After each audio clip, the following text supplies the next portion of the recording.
There's firewood and food for 2 weeks. I'm going to the Maldives with my boyfriend and I'll take all your savings, my wife said, leaving me in a snow-covered cabin 200 km from the city after my appendix surgery. She took my phone. Oh, I also changed the locks on your apartment, she shouted from the car window. I watched them drive away and smiled. She had no idea about the surprise waiting for her at the airport. The morphine was still singing in my veins when I heard the car engine start. I was lying on the narrow bed in the cabin's single bedroom, staring at the exposed wooden beams above me, counting the knots in the timber, because counting was easier than thinking about the incision in my abdomen that pulled tight every time I breathed. The surgery had been 3 days ago, emergency appendectomy. The kind where they tell you that if you'd waited another 6 hours, you'd be looking at sepsis, organ failure, a funeral with an open casket, and people saying things like, he was so young and such a tragedy. But I hadn't waited. Sarah had driven me to the hospital, her hands tight on the steering wheel. Her jaw set in that way that used to mean she was worried about me, but that I'd learned over the past 8 months meant something else entirely. Something harder. Something that looked like worry from the outside, but felt like calculation on the inside. The doctor had been a small woman with kind eyes and efficient hands. She'd explained the procedure while Sarah stood in the corner of the examination room, scrolling through her phone. The doctor had looked at Sarah, then at me, then back at Sarah, and I'd seen a flicker of something in her expression. Confusion, maybe, or recognition. The kind of recognition you get when you see a pattern you have seen before. You'll need complete rest for at least 2 weeks, the doctor had said, directing her words at me, but glancing at Sarah. No driving, no lifting anything heavier than a coffee cup. Someone will need to monitor you for signs of infection, fever, increased pain, redness around the incision. You'll be vulnerable. That word, vulnerable. Sarah had looked up from her phone then, and she'd smiled. Not at me, just smiled like she just read something pleasant in an email. Now I was hearing the car engine, and my hand reached automatically for my phone on the nightstand. Except my phone wasn't there. My phone hadn't been there since this morning when Sarah had brought me breakfast. Canned soup heated on the cabin's ancient propane stove served with 2 slices of white bread that tasted like cardboard and regret. You need to rest, she'd said, slipping my phone into her jacket pocket with a gesture so smooth it might have been practiced. No work emails, no stress, doctor's orders. I'd been too tired to argue, too full of painkillers and post-surgical fog to point out that the doctor had said nothing about phones. That rest didn't mean isolation. That there was a difference between healing and imprisonment. The cabin was my father's, or had been before he died. He'd bought it 30 years ago back when you could still get a piece of land in the mountains for the price of a used car. 200 kilometers from the city down a logging road that turned into a hiking trail that turned into a suggestion of a path that only people who knew the way could follow. No cell service, no internet, no neighbors within 10 kilometers, just forest and silence and the kind of solitude that was supposed to be healing, but felt in that moment like a grave. I heard footsteps on the porch. Sarah's boots on the wooden planks, then her voice calling through the closed bedroom door. I'm heading out now. I tried to sit up, the incision screamed. I made it onto my elbows, breathing through my teeth, tasting copper and bile. Sarah, there's firewood stacked by the stove, she continued, her voice bright and cheerful, like she was leaving instructions for a house sitter, not her husband who'd just had emergency surgery. Enough for 2 weeks if you are careful. And I stocked the pantry, canned goods, pasta, rice. There's a manual can opener in the drawer. Don't try to use the electric one. The generator is temperamental, and I don't want you messing with it. I got my legs over the side of the bed. The room tilted. I pressed my palm against the incision site, feeling the bandage beneath my shirt, feeling the heat of inflammation. Or maybe just the heat of my own body trying to knit itself back together. Sarah, wait. The door opened. She stood in the door frame, backlit by the pale winter light from the main room, her figure a dark silhouette. She'd cut her hair since the surgery. I noticed it for the first time. Shoulder length now, styled in that way that cost $200 at the salon downtown. She was wearing the coat I'd bought her for Christmas 2 years ago. The one she said was too expensive. The one she'd cried over before kissing me and saying I shouldn't have. I'm going to the Malds, she said. The words didn't make sense at first. They were sounds without meaning, like she'd suddenly started speaking a language I'd never learned. What? The Malds? You know, the islands, Indian Ocean. I've always wanted to go. White beaches, blue water, 5-star resorts, the kind of place where they put flowers on your pillow, and the champagne never stops flowing. I stared at her. The morphine was definitely wearing off now because the pain was becoming crisp and specific, and with it came a clarity that felt like ice water in my veins. You're going on vacation, I said slowly. While I'm recovering from surgery, alone in a cabin with no phone. I'm going with Marcus. Marcus. The name landed like a punch. Marcus from her office. Marcus who'd started 3 months ago. Marcus who Sarah had mentioned casually the way you mention a coworker. Someone who existed only in the context of budget meetings and water cooler conversations. Marcus, who was young and funny and good at his job and completely utterly irrelevant to our marriage. Except he wasn't irrelevant. That's what the smile meant. That's what the new haircut meant. That's what the brightness in her voice meant. That strange excited energy I hadn't seen directed at me in months, maybe years. Sarah. And I'm taking the money, she continued, speaking faster now, like she wanted to get it all before I could interrupt. The savings account, all of it, the one we've been building for the down payment on the house. Turns out we don't need a house. I don't need a house. I need a vacation. I need to remember what it feels like to be young and happy and not tied down to. She stopped. Didn't finish the sentence. Didn't need to. Not tied down to me. You can't, I said. My voice sounded strange, distant, like it was coming from somewhere else, someone else. That's joint account. You can't just actually, I can. Already did this morning while you were sleeping. Transferred it all to my personal account. $48,000. Thank you for being such a diligent saver. By the way, Marcus says it's enough for first-class tickets, an overwater bungalow, and enough spending money to last us a month. She smiled again. God, that smile. It was the worst thing about all of this. Not the words, not the betrayal, the smile. Like she was proud of herself, like she'd just accomplished something difficult and praiseworthy, like running a marathon or getting a promotion. I'll file for divorce when I get back, she added almost as an afterthought. My lawyer says it's straightforward. No kids, no shared property except the apartment. And well, about that. She pulled something from her pocket. A key ring. Our apartment keys. She held them up so I could see them clearly in the light. I changed the locks, she said. This morning, same time as the bank transfer. You won't be able to get in. Your stuff is in storage. Unit 247 at public storage on Highway 9. I paid for 1 month. After that, if you don't pick it up, they'll auction it off. So, you might want to prioritize that when you get back to the city. She dropped the old keys on the floor. They hit the wooden planks with a sound like coins dropping into a well. Oh, and I took your phone because I didn't want you calling anyone to come get you. You need rest, remember? Doctor's orders. 2 weeks of complete rest. By the time you walk out of here and make it back to civilization, I'll be halfway through my vacation and the divorce papers will be filed and everything will be done. Clean, simple. I tried to stand, made it halfway up before the pain folded me back down onto the bed. I pressed both hands against my abdomen, feeling wetness, hoping it was sweat and not blood, not the incision tearing open. Why? The word came out as barely a whisper. Sarah tilted her head, considering the question like it was an interesting puzzle. Because I can, she said finally. Because I'm tired of being married to someone who works 60-hour weeks and then comes home too exhausted to talk. Because Marcus makes me laugh. Because I'm 34 years old and I refuse to waste another year of my life waiting for you to notice that I'm dying of boredom. Because the opportunity presented itself and I'm smart enough to take it. She turned toward the door, then paused, looking back over her shoulder. Firewood by the stove, she repeated. Food in the pantry. 2 weeks, you'll survive. You always do. That's your problem, actually. You're a survivor. You'll adapt. You'll figure it out. You'll be fine, Sarah.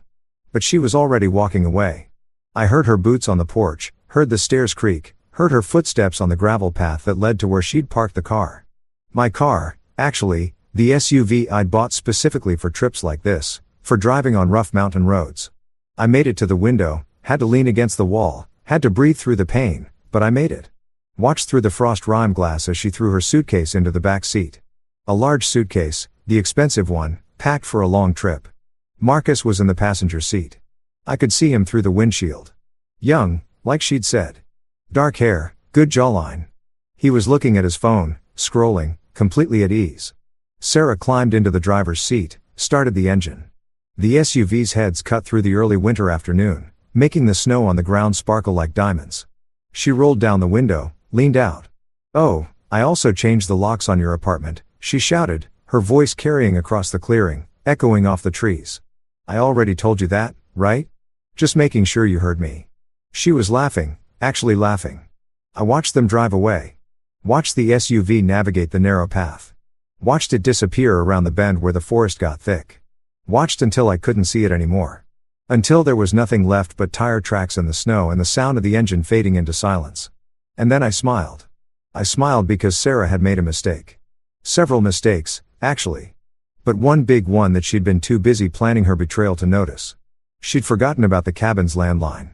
My father had installed it 20 years ago, back when he'd first bought the place. A single phone line running underground along the same trench as the power line connecting to the junction box 5 kilometers down the mountain. It didn't work with cell phones, couldn't text, couldn't access the internet, but it could make calls. Old-fashioned voice-only copper wire calls.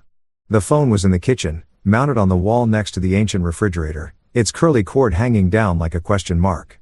Sarah had taken my cell phone, but she didn't know about the landline. She'd never asked about it, never thought to look for it. She'd been here twice before, once when we'd first started dating, once for a weekend getaway 3 years ago. And both times she'd complained about the lack of cell service. Had spent the entire visit anxious and disconnected, desperate to get back to civilization. She'd never noticed the landline, had never thought to wonder how my father had managed to live out here for weeks at a time without going completely mad from isolation. I made my way to the kitchen. It took 5 minutes to cross 20 feet. Every step was a negotiation with pain, but I made it. Lifted the receiver, heard the dial tone, beautiful and clear and unexpected as a miracle. I dialed a number from memory, waited through 3 rings. "Hello, Tom," I said. "It's Daniel." Tom, my business partner, my best friend since college, the person who stood next to me at my wedding and told me I was making a mistake even as he handed me the ring. "Jesus Christ, where are you? I've been trying to call you for 3 days. Your phone goes straight to voicemail. Long story. Listen, I need you to do something for me." "Anything? What's going on?" "You sound I need you to make a call right now." "Are you near your computer?" "Yeah, I'm at the office." "What?" "Airport Security International Terminal. There's a flight to the Malds leaving tonight. 7:30 p.m. I need you to call them and report that 2 passengers on that flight are traveling with a stolen credit card." Silence on the other end. "Then what the is happening?" "Sarah cleaned out our savings account this morning. $48,000. She's flying to the Malds with her boyfriend. She left me alone in the mountain cabin to recover from surgery. No phone, no way out." Another silence, longer this time. When Tom spoke again, his voice had changed, gotten colder, harder. "What do you need me to do?" I told him. All of it. The whole plan that had been forming in my head since the moment I'd heard that engine start. Since the moment I'd realized what Sarah was doing, the plan I'd been building for months, actually, since the first time I'd seen her phone light up with a text message from Marcus and watched her smile, that secret smile. I'd known, some part of me had known for a long time, and some other part of me, the part that had learned through years of building a business from nothing, that the best defense is preparation, had been getting ready. When I finished talking, Tom was quiet for a moment, then he laughed. Not a happy laugh, a sharp, fierce laugh that sounded like breaking glass. "You beautiful, paranoid bastard," he said. "You actually planned for this." "I planned for something like this," I corrected. "I hoped I was wrong, but I prepared anyway." "Consider it done," Tom said. "I'll make the call right now." "And Daniel, yeah, don't move around too much. You just had surgery. I'll send someone to get you tomorrow morning." "Thank you." "Thank me later. Right now, I need to go ruin your wife's vacation." He hung up. I set the receiver back in its cradle and stood there in the kitchen, breathing carefully, feeling the pain in my abdomen settle from acute to chronic, from emergency to endurance. Outside, the snow was starting to fall again. Fat flakes drifting down through the trees covering the tire tracks, erasing the evidence of Sarah's departure. I smiled again, wider this time. She had no idea what was waiting for her at the airport, but she was about to find out. The pain woke me at 3 o'clock in the morning. Not the incision, though that was singing its own sharp song, but a different kind of pain. The kind that lives in your chest right behind your sternum, pressing outward like something trying to escape. Grief maybe, or rage, or that particular species of hurt that comes from realizing the person you trusted most in the world had been planning your destruction with the same careful attention most people reserve for birthday parties. I lay in the darkness listening to the cabin settle around me. The wind had picked up, driving snow against the windows with a sound like sand. The wood stove in the main room was still radiating heat. I'd loaded it before sleeping. Muscle memory from childhood visits to this place. But I could feel the cold creeping in at the edges, testing the walls, looking for weaknesses, like Sarah had been doing for months. How long had she been planning this? That was the question that kept circling through my head like a vulture. How long had she been sitting across from me at breakfast, kissing me goodbye at the door, lying next to me in bed at night, all while constructing the elaborate machinery of my abandonment? I thought about the timeline, tried to piece it together from the evidence scattered across the past year like crime scene markers. Marcus had started at her company 3 months ago, but the distance between us had started long before that. Maybe a year ago, maybe longer. There had been a subtle at first, easy to dismiss as the normal entropy of marriage. She'd stopped asking about my day, stopped telling me about hers, stopped initiating sex, then stopped responding to my initiations with anything but passive accommodation. The kind of obligation you fulfill with the same enthusiasm you bring to paying taxes. I told myself it was stress. Her job was demanding. Marketing director for a mid-sized tech firm. The kind of position where you're always one quarterly report away from either promotion or termination. I told myself we were in a rough patch, that all marriages go through them, that we just needed to reconnect, maybe take a vacation, maybe go to cruise therapy. I'd actually suggested therapy 6 months ago over dinner at the Italian place she loved, the one with the truffle pasta that cost $38 a plate. She'd looked at me like I'd suggested we join a cult. Therapy? She'd said, her fork paused halfway to her mouth. Why would we need therapy? I just think we could use some help communicating. I communicate fine. You're the one who's always buried in work. And that had been the end of that conversation. Looking back now, I could see it clearly. The deflection, the accusation of the way she'd turned my concern into evidence of my failure. How many other moments had been like that? How many times had I tried to reach across the growing distance between us only to be told the distance was my fault, my creation, my responsibility to fix? I thought about the savings account. $48,000. We'd been building it for 5 years, adding to it slowly, consistently. 500 here, there. Whatever we could spare after rent and bills and the cost of living in a city where a decent apartment costs more per month than my parents' first house. We were going to buy a place. That was the plan. Something small. Maybe a condo. Maybe a fixer-upper in an up-and-coming neighborhood. Our own space, a foundation for the future. But Sarah had a different plan. Sarah had been watching that number grow. 20,000, 30,000, 40,000 and seeing something else entirely. Not a future, an escape route. I wondered when she'd decided, when she'd looked at that balance and thought, this is enough. Enough to leave. Enough to start over. Enough to fund a fantasy life with a man who wasn't tired, wasn't boring, wasn't me. The worst part was how smart she'd been about it. How carefully she'd orchestrated everything. The appendicitis had been real. You can't fake that. Can't manufacture the kind of pain that had doubled me over in the kitchen 5 days ago. Can't simulate the fever in the elevated white blood cell count that had sent the emergency room doctor running for the surgical team. But Sarah had seen an opportunity in my emergency. Had recognized that a man recovering from surgery is vulnerable, dependent, easy to isolate, had probably been waiting for something like this, some moment when she could act without fear of immediate consequences. The cabin had been her idea. The morning after the surgery, while I was still groggy from anesthesia, she'd sat by my hospital bed and stroked my hair and suggested so gently that maybe I should recover somewhere quiet, somewhere peaceful, away from the stress of the city. Your dad's cabin, she'd said. Remember how peaceful it is? You could really rest there. No work distractions, no noise, just you in the forest in time to heal. I'd been grateful. Genuinely, stupidly grateful. I'd thought she was taking care of me, thought she was being the partner I'd always believed she was. The doctor had been skeptical. I remembered that now, lying in the darkness. The doctor had frowned when Sarah explained the plan, had asked pointed questions about accessibility, about how far we'd be from medical care if something went wrong. About whether I'd have help if I needed it. I'll stay with him for the first few days, Sarah had said smoothly. Make sure he's settled. Then my sister will come up and take over. A lie. Sarah's sister lived in Portland, and they hadn't spoken in 2 years. Not since a fight over their mother's estate that had ended with lawyers and restraining orders. But the doctor hadn't known that. The doctor had reluctantly agreed, had given Sarah a list of warning signs to watch for, had made Sarah promise to bring me back immediately if anything seemed wrong.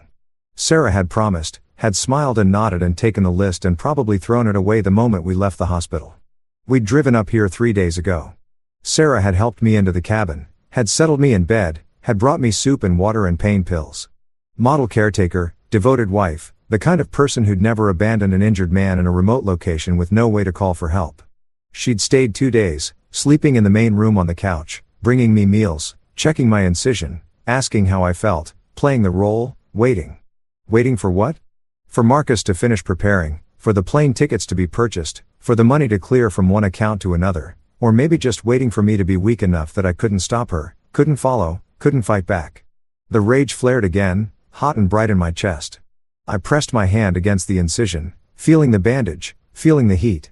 The doctor had said to watch for signs of infection, increased pain, redness, fever. I didn't have a fever. I had fury. I forced myself to breathe slowly, evenly. To let the anger cool from a flashfire to a steady burn. Anger was useful. Anger could motivate, but rage made you stupid, made you impulsive, made you miss details. And details were everything.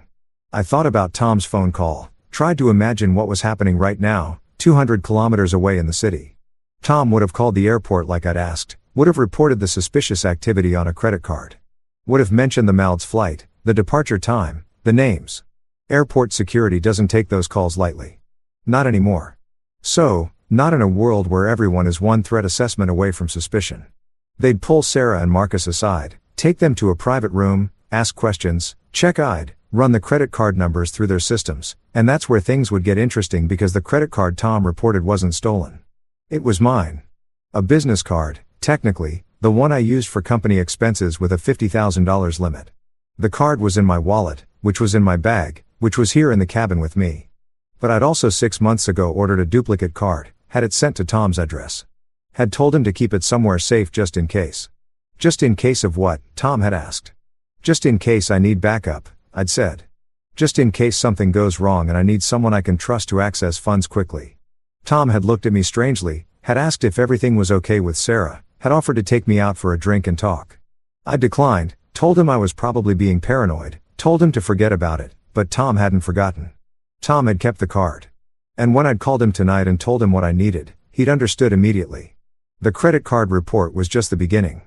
Just the opening move. Sarah and Marcus would be delayed, questioned, stressed. They'd miss their flight. Their perfect romantic escape would start with security officers and bright fluorescent lights and the creeping awareness that something had gone very wrong. But that wasn't the surprise I'd mentioned. That was just an inconvenience, a preview. The real surprise was waiting in the Malds. I'd booked a trip to the Malds 3 months ago, had seen the charges on Sarah's credit card. Her personal card, the one she thought I didn't have access to, and had felt my stomach drop, had logged into her email while she was in the shower, had seen the confirmation, 2 tickets, Overwater Bungalow, 5-star resort. She'd booked it in her name, and Marcus's name. Had used her personal card. Had probably planned to tell me it was a work trip or a girl's getaway or nothing at all because by the time she left I'd be too isolated to know. But I'd known and I'd acted. I'd called the resort, had explained that there was a mistake with the booking, had provided Sarah's confirmation number, easy enough to get from her email, and had made a small change to the reservation. I need to add one more guest to the party, I'd said. My business partner will be joining us. Could you update the booking to reflect 3 guests instead of 2? Same bungalow. I'll cover the additional cost. The resort had been accommodating. Why wouldn't they be? I was offering to pay more money. They'd updated the reservation, had sent a new confirmation to Sarah's email. Sarah had probably seen it, had probably panicked for a moment, seeing an unexpected change, but then she would have checked the details and seen that the dates were still correct. The bungalow was still correct. Everything was still on track. She wouldn't have noticed the 3rd name on the reservation. Or if she had, she would have assumed it was a glitch, a typo, an error that would be sorted out at check-in, but it wasn't an error. The 3rd name was Tom. Tom, who was supposed to fly out tomorrow, who had a ticket on the same airline, the same route, arriving at the same resort 12 hours after Sarah and Marcus, who had explicit instructions to check in, locate their bungalow, and make himself comfortable in the living area until they returned from wherever they were. I imagined the scene. Sarah and Marcus returning from a romantic dinner, holding hands, drunk on champagne, and the intoxication of new love, opening the door to their private paradise. Finding Tom sitting on their couch, reading a book, looking up with mild surprise. "Oh, hi Sarah," Tom would say. "Funny seeing you here. Daniel asked me to deliver something to you. Do you have a minute?" What would she do? Scream, run, try to call hotel security and explain that there was an unexpected guest in her bungalow. A guest whose name was on the reservation who had every legal right to be there.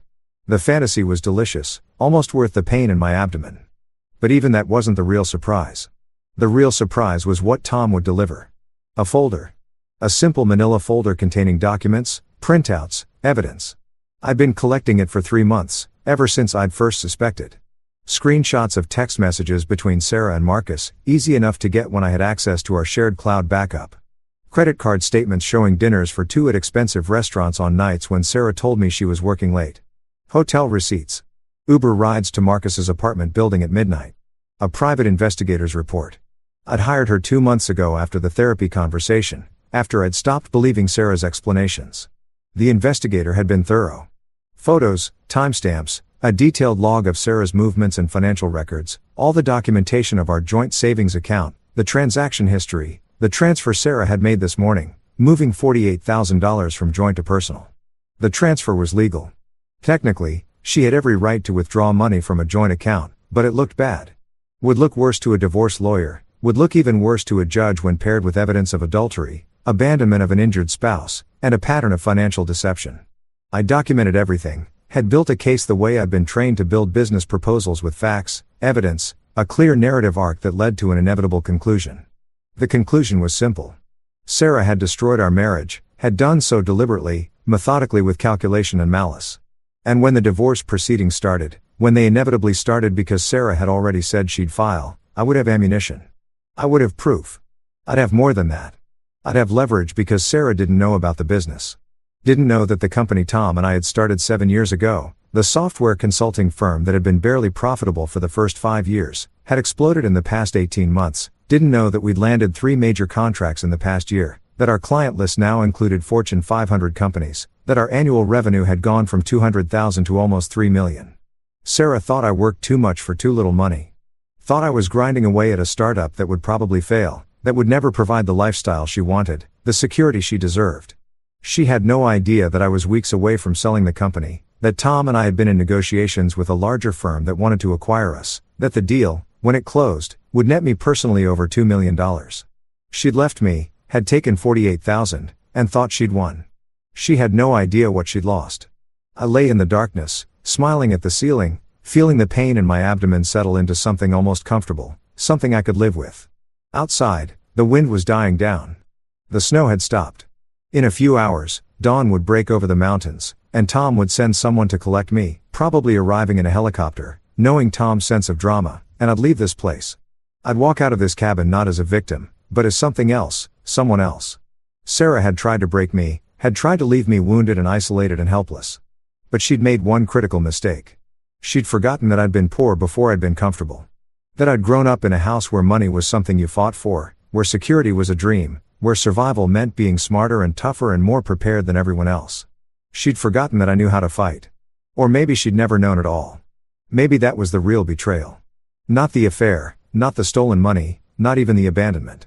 Maybe it was that Sarah had never really known me.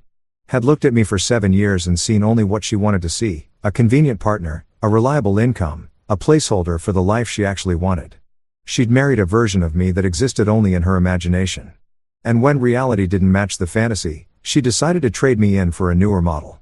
But reality was about to catch on up with her. Was probably catching up with her right now in an airport security office while a stern-faced officer asked uncomfortable questions. I closed my eyes, let myself drift. Tomorrow would come soon enough. Tomorrow, I'd start the next phase. Tomorrow, I'd begin the long, careful work of taking back everything Sarah had tried to steal. But tonight, in the darkness, in the pain, in the cold mountain silence, I let myself feel something close to peace. Justice wasn't revenge. It was something cleaner, something more precise. Justice was truth. Justice was consequences. Justice was making sure that people who hurt you didn't get to walk away whistling. Sarah wanted a clean break, a simple divorce, a fresh start with someone new. She was going to get something very different. Dawn came slowly to the mountains, bleeding pale light through the frost-covered windows like watercolor on wet paper. I'd slept in fragments. 20 minutes here, an hour there, consciousness surfacing and diving like something learning to swim. Every time I woke, there was a moment of confusion. That strange disorientation where your brain hasn't caught up to your circumstances and then memory would flood back cold and complete.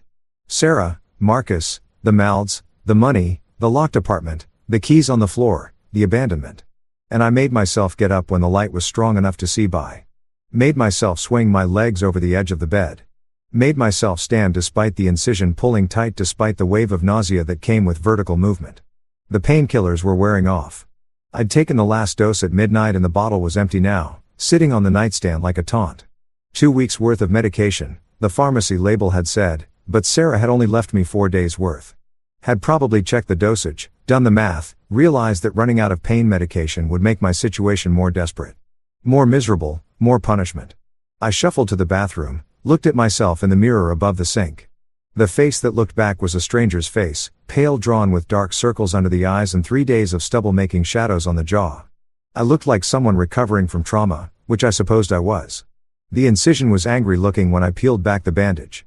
Red around the edges, hot to the touch, but not weeping, not infected, just healing the way surgical wounds heal with pain and tenderness and the slow knitting of tissue that's been cut apart. I'd been cut apart in other ways, too. Ways that wouldn't show on an X-ray. The cabin was cold. The wood stove had burned down to embers overnight. I added logs from the stack Sarah had mentioned. She hadn't lied about that, at least. There was plenty of firewood, neatly split and stacked under the eaves of the porch.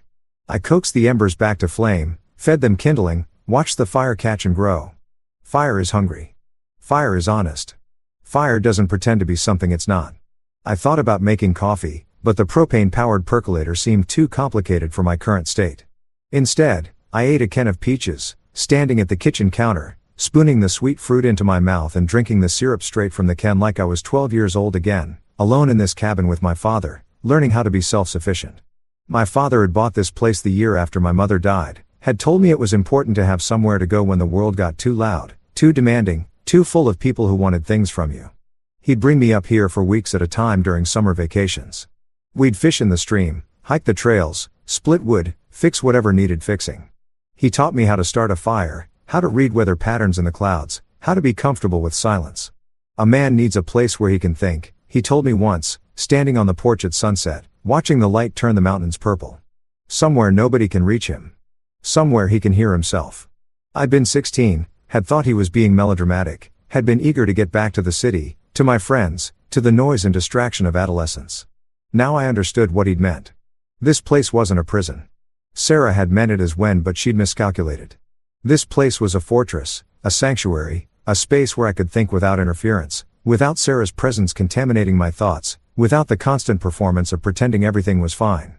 I finished the peaches, washed the can in the sink, looked out the window at the forest, at the snow covering everything like a clean slate. My phone was gone. My car was gone. My wife was gone. My apartment was locked against me. My savings were stolen. By any reasonable measure, but I didn't feel I felt clear. The landline phone on the kitchen wall looked the same as it had when I was a kid. Avocado green, a rotary dial, the kind of phone that weighs 5 pounds and could probably survive a nuclear blast. I picked up the receiver, heard the dial tone, and felt something close to affection for the outdated technology. I called Tom's cell. He answered on the first ring. "Jesus Christ, you were up early," he said. "How are you feeling?" "Like I've been stabbed in the abdomen and abandoned in the woods." So accurate. "Listen, I made that call last night. Airport security gave them all the information you wanted and they pulled Sarah and Marcus aside, held them for 2 hours, missed their flight." I closed my eyes, felt satisfaction roll through me like a drug. "Tell me everything."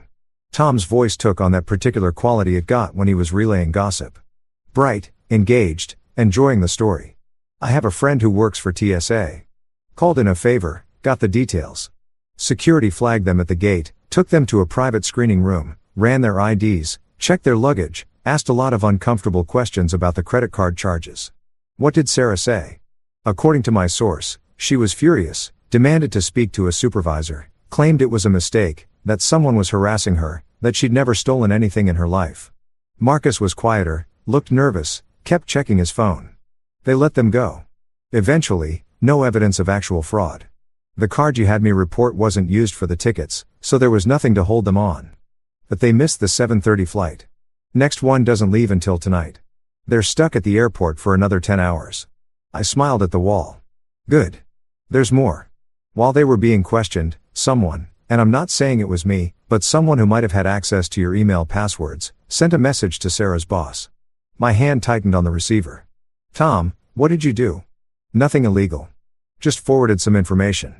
Those credit card statements you collected, the ones showing all those expensive dinners and hotel stays. Turns out Marcus has been charging them to his corporate card. Company policy violation, potential embezzlement." Jesus. Sarah's boss was apparently very interested to learn that his marketing director has been having an affair with a junior employee. And that said, junior employee has been stealing from the company to fund said affair. I imagine there will be some very uncomfortable conversations when Sarah gets back from vacation. If she still has a job, I should have felt guilty. Should have felt like I'd gone too far, crossed a line, turned justified defense into malicious attack. I didn't feel guilty. I felt vindicated. The helicopter will be there in 2 hours, Tom continued. I hired a medical transport service. They'll bring a nurse just in case. They'll take you straight to my place. You can recover there. Tom, don't argue. You just had surgery. You need someone to look after you. And besides, we have work to do. The acquisition deal is closing in 10 days. We need to start prepping the acquisition. I'd almost forgotten about it. Lost in the drama of personal betrayal. But Tom was right. The deal was happening. The papers were being drawn up. The money was real. $2.3 million. My share of the sale. Money that would arrive in my account 2 weeks from now. Money Sarah would never touch. I'll see you soon. I said 2 hours. Don't do anything stupid in the meantime. Don't try to chop wood or hunt bears or whatever mountain man nonsense you're considering. Just rest. I'll rest. Liar. I know you. You're already planning your next move. He hung up before I could deny it. I stood in the kitchen, receiver in hand, listening to the dial tone. He was right. I was planning. Couldn't stop planning. My brain had shifted into that mode it got when I was working on a difficult problem. Analytical, focused, breaking everything down into component parts and potential solutions. Sarah thought she'd won. Thought she'd executed a perfect escape. But she'd left so many loose ends, so many assumptions, so many vulnerabilities. She'd assumed I was helpless without my phone, but there was the landline. She'd assumed I was trapped without a car, but there were helicopters, there were friends, there were a dozen ways to get out of the mountains if you had resources and connections. She'd assumed I'd be too weak to fight back, but pain is just data. Discomfort is just information your body is sending. You can acknowledge it and keep moving. Most of all, she'd assumed I'd be devastated, broken, destroyed by her betrayal.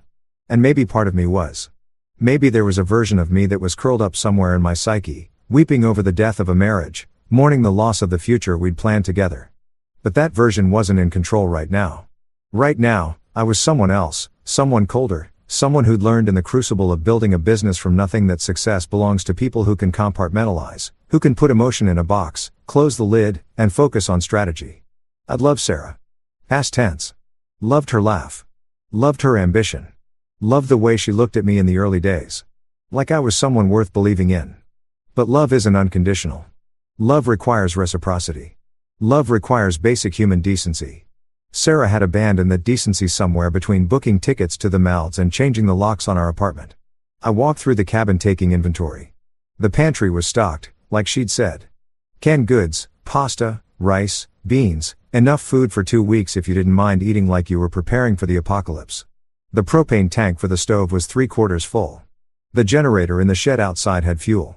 The wood pile would last through a month of winter if necessary. She prepared the cabin for a lengthy imprisonment. Had thought of everything practical, everything physical. But she hadn't thought about what would happen inside my head during those 2 weeks. Hadn't considered that isolation might give me clarity instead of despair. That silence might sharpen my thinking instead of dulling it. She'd given me a gift, actually. Time, space, the opportunity to plan without distraction. I found a notebook in one of the drawers, one of my father's old journals, half filled with his careful handwriting, notes about repairs needed, observations about wildlife, the occasional philosophical rambling. I flipped to a blank page and started writing, a list, a strategy, a road map, immediate priorities, medical care. Let Tom's nurse check the incision, get more pain medication, secure temporary housing. Tom's place for now. Find a short-term rental after that. Access my storage unit. Recover my belongings before the 1 deadline. Document everything. Photos of the locked apartment. Screenshots of the bank account transfers. Timeline of events. Short-term goals. Win torn 2 weeks. Consult with a divorce attorney. Not just any attorney. The best. Someone who specializes in high-asset divorces. Someone who plays to win. Freeze the joint credit cards. Report the unauthorized transfer. Explore options for recovery. Secure the business assets. Make sure Sarah has no claim on the company or the pending sale. Change all passwords. Email, banking, social media. Cut off her access to anything shared. Medium-term objectives. 1 to 3 months. File for divorce on grounds of abandonment and adultery. Beat her to the courthouse. Pursue financial remedies. Sue for return of the stolen savings. Seek compensatory damages. Cooperate with her employer's investigation into Marcus. Provide evidence if requested. Close the acquisition deal. Get paid. Move the money into accounts she can't touch. Long-term vision. Rebuild. New apartment. New life. New relationships built on honesty instead of performance. Ensure Sarah faces appropriate consequences. Not revenge. Justice. Move forward. Let go of the anger when it stops being useful. Never ever be this vulnerable again. I stared at the list. It looked clinical, emotionless, like a business plan for destroying someone's life. But it wasn't destruction. It was self-preservation. It was making sure that the person who'd hurt me didn't get to profit from that hurt. There's a difference between revenge and consequences. Revenge is about making someone suffer because you're suffering. Consequences are about making sure actions have appropriate outcomes. Sarah had acted. Now she'd face outcomes. I heard something outside. A distant sound growing louder. The rhythmic thump of rotor blades cutting air. The helicopter. I closed the notebook. Left it on the kitchen table. Made my way to the front door, moving slowly, carefully, mindful of the incision. Opened the door and stepped onto the porch. The sky was clear now, that bright winter blue that only happens in the mountains. The helicopter appeared over the tree and, red and white, medical markings on the side. It circled once, found a flat spot in the clearing, descended in a storm of blown snow. The rotor slowed, a door opened. 2 people climbed out, a pilot and a woman in medical scrubs carrying a bag. They ducked under the still spinning blades and jogged toward the cabin. The nurse was young, efficient looking with the kind of competent energy that made you trust her immediately. She introduced herself as Rachel, asked me how I was feeling, started assessing me before we had even made it back inside. "Let's see that incision," she said, guiding me to sit on the couch while she pulled on gloves. I lifted my shirt. She peeled back the bandage with practiced gentleness. Studied the wound with a critical eye. "It looks good," she said after a moment. "No signs of infection. You've been taking care of it properly." "I had a good teacher," I said, thinking of my father. Of all those summers learning first aid, learning self-sufficiency. She cleaned the wound, applied a fresh bandage, gave me a bottle of pain medication from her bag. "These are stronger than what you were prescribed. Take one every 6 hours. They'll help with the flight. Helicopter rides can be rough on recent surgical patients." "Thank you." She packed up her supplies, studied my face with an expression that suggested she saw more than just a surgical patient. "Your friend Tom told me what happened," she said quietly. "Your wife, I'm sorry. I didn't know what to say to that. Wasn't sure if I wanted sympathy or if sympathy felt like weakness." "I'm managing," I said finally. "You're doing more than managing. You're standing upright 3 days after major abdominal surgery. That takes strength." She shouldered her bag. "You ready to get out of here?" I looked around the cabin one last time. At the wood stove crackling with fire, at the simple furniture my father had chosen. At the windows framing views of forest and snow and mountains that had stood here long before my problems and would stand here long after they were resolved. Sarah had meant this place to be my prison. Instead, it had been the room where I'd found my spine again. "Yeah," I said. "I'm ready." We walked out into the cold morning air. The pilot was doing pre-flight checks, moving around the helicopter with practiced efficiency. Rachel helped me into the passenger compartment, buckled me in, handed me a headset. The rotor spun up. The engine roared. Mishara. The ground dropped away beneath us. I watched the cabin shrink below us. Watched it disappear into the forest. Watched the mountains spread out in every direction, vast and indifferent and beautiful. Somewhere out there, 200 kilometers away, Sarah was stuck in an airport.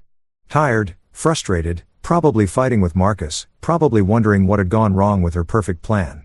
She'd find out soon enough. The helicopter banked east toward the city, toward whatever came next. I closed my eyes and let the medication Rachel had given me start to work. Let the pain fade to background noise. When I opened them again, we'd be somewhere else. Someone else. The broken husband was dying in that cabin. Someone harder was being born. Tom's apartment occupied the top floor of a converted warehouse in the Arts District.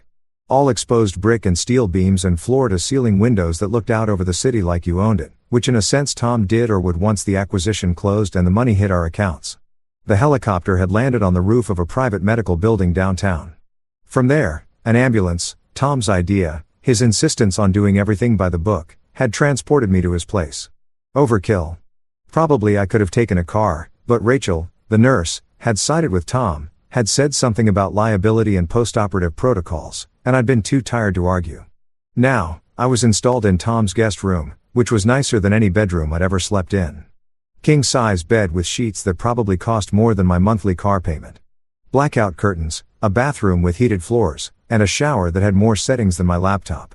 Tom appeared in the doorway holding a mug of something that smelled like expensive coffee and looked like it had been made by someone who understood the chemistry of extraction. "You look like Death," he said cheerfully, handing me the mug. "I feel like Death's probationary employee." I sipped the coffee. It was perfect. Everything in Tom's life was perfect, which should have been annoying, but somehow wasn't. Tom had earned his perfection through talent and relentless work and a complete inability to settle for adequate. He settled into the armchair by the window, studied me with the same analytical expression he used when reviewing code or evaluating business proposals. So he said, Sarah, want to talk about it?" "Not particularly. Want to destroy her financially and emotionally while maintaining plausible deniability and staying on the right side of the law." I smiled despite myself. "That's why we're friends." Tom pulled out his phone, swiped through screens. "I've been busy while you were communing with nature, made some calls, gathered some intelligence. You want the good news or the interesting news first? There's a difference. The good news is straightforward victory. The interesting news is complicated victory with potential for collateral damage." I leaned back against the pillows, feeling the pain medication create a pleasant distance between me and my body. "Good news first. I need something uncomplicated. Your storage unit. I sent someone to photograph everything inside it. Documented the condition of your belongings. Also paid for 6 months in advance. So Sarah's one moan deadline is now irrelevant." Relief washed through me. "Thank you." "Don't thank me yet. Some of your stuff is damaged. Not catastrophically, but enough to matter. Your guitar has a cracked neck. Your grandmother's dishes, the ones in the blue box, several are broken. Your suits look like they were thrown in rather than packed. I'm saying this because it's evidence of willful destruction of property. Your divorce attorney will want photos. The guitar. I'd had it since college. Had learned to play on it during late nights when I couldn't sleep. When the stress of classes and work and trying to build something from nothing had needed an outlet, Sarah had always complained about the noise. Now she'd made sure I'd never play it again. What's the interesting news?" My voice came out flatter than I'd intended. Tom's expression shifted. Got more serious. Marcus was fired this morning. Sarah's company terminated him for misuse of corporate resources. But it gets better. They're pursuing criminal charges, embezzlement, fraud. He charged almost $15,000 in personal expenses to his company card over the past 3 months. Jesus, it gets more interesting. Guess whose idea it was to use the corporate card? I already knew. Sarah's. According to the email trail that somehow made it into the company's investigation, and I'm definitely not saying how that happened, Sarah explicitly told Marcus it was fine, that everyone did it, that as long as he submitted vague expense reports, nobody would notice. She basically coached him into committing a crime. I processed this, turned it over in my mind. So Sarah knew it was illegal. Sarah knew. And now Marcus is looking at potential jail time while Sarah skates free because she was smart enough not to put any of this in writing from her own email account. She used her personal phone text messages that Marcus probably deleted. Probably unless someone had access to cloud backups, unless someone had been systematically preserving those conversations for months. Tom's smile was sharp. Hypothetically speaking, I'd forgotten about the cloud backups. Had set them up years ago for both our phones linked to a shared account. Sarah probably didn't even remember they existed. You backed them up, I said. Someone who had your passwords might have backed them up. That same someone might have anonymously provided those backups to Marcus' legal representation. You know, as a concerned citizen who believes in justice. Tom, don't. He held up a hand. Don't ask me questions you don't want answered. Maintain deniability. Let's just say that Marcus now has evidence that his actions were at Sarah's direction. That changes his legal exposure significantly. It also changed Sarah's. If Marcus's attorney was smart, he'd use those messages to build a defense. Would argue that Marcus was acting under the direction of a superior. Would potentially flip the criminal liability back onto Sarah. She could go to jail, I said slowly. She could probably won't. White-collar first offense. She'd likely get probation and fines. But her career is over. Marketing director with a criminal record. She'll be lucky to get hired managing social media for a used car dealership. I should have felt satisfaction. Should have felt the sweet rush of justice being served. Instead, I felt hollow, tired, like I'd been running for so long that stopping felt more like collapse than rest. "You don't look happy," Tom observed. "I don't know what I feel." "That's normal. You just found out your wife is a criminal who tried to destroy your life. You're allowed to have complicated emotions. I wanted her to face consequences. I didn't want her to lose everything." "Yes, you did." Tom's voice was gentle, but firm. "You absolutely wanted her to lose everything because she tried to take everything from you. The difference is you're a decent person who feels guilty about wanting justice and she's not." He was right. I knew he was right. But knowing and feeling were different countries and I was stuck somewhere in the border region between them. Tom's phone buzzed. He glanced at it and his expression changed. Got brighter. "Speaking of consequences," he said, "Sarah just tried to check into the resort in the Maldives. Want to guess what happened?" "You're there." "I'm there or I will be in about 6 hours. My flight leaves this afternoon, but I made arrangements. The resort is fully aware that there's a dispute over the reservation. That one of the guests, Sarah, may have made the booking fraudulently. They've been asked to hold the room until the matter is resolved. They can't check in. They can't check in. They're currently in the resort lobby arguing with the manager, who is very polite, very apologetic, and absolutely immovable. Resort policy. Disputed reservations must be resolved before check-in. How long can they hold them up? As long as I want. I'm the third name on the reservation. Remember, I have equal claim, and I'm claiming there's fraud. The resort isn't going to risk legal liability by choosing one guest over another. They'll hold the room empty until we sort it out." I imagined it. Sarah and Marcus, exhausted from a 14-hour flight, dragging luggage through a luxury resort lobby, expecting paradise and finding bureaucracy instead. The manager expressing deep regret. The staff offering complimentary refreshments while they wait. The other guests staring, wondering what kind of people can't even check into their own hotel room. "How long will you make them wait?" I asked. "Long enough to make a point. Then I'll show up, check in, and offer them a deal." "What kind of deal?" Tom's smile was predatory. "They can have the room. I'll relinquish my claim, but Sarah has to sign something first." He pulled a document from his bag, unfolded it on the bed. Legalized paper, dense with text, official looking. I skimmed it, felt my eyebrows rise. "This is a settlement agreement. This is a very specific settlement agreement. Sarah acknowledges that she withdrew $48,000 from your joint account without your consent. She agrees to repay that amount within 30 days. She waives any claim to your business assets, including the pending acquisition. She agrees to cover all divorce-related legal costs. And she agrees to vacate the apartment within 7 days and return your possessions undamaged. She'll never sign this. She will if she wants to sleep in a bed tonight instead of the airport. She's stuck in the Maldives, Daniel. No hotel room. Limited cash. Most of what she took is already spent on flights and reservations. She can't just fly home. The tickets are non-refundable. She's trapped." It was elegant, ruthless, and elegant.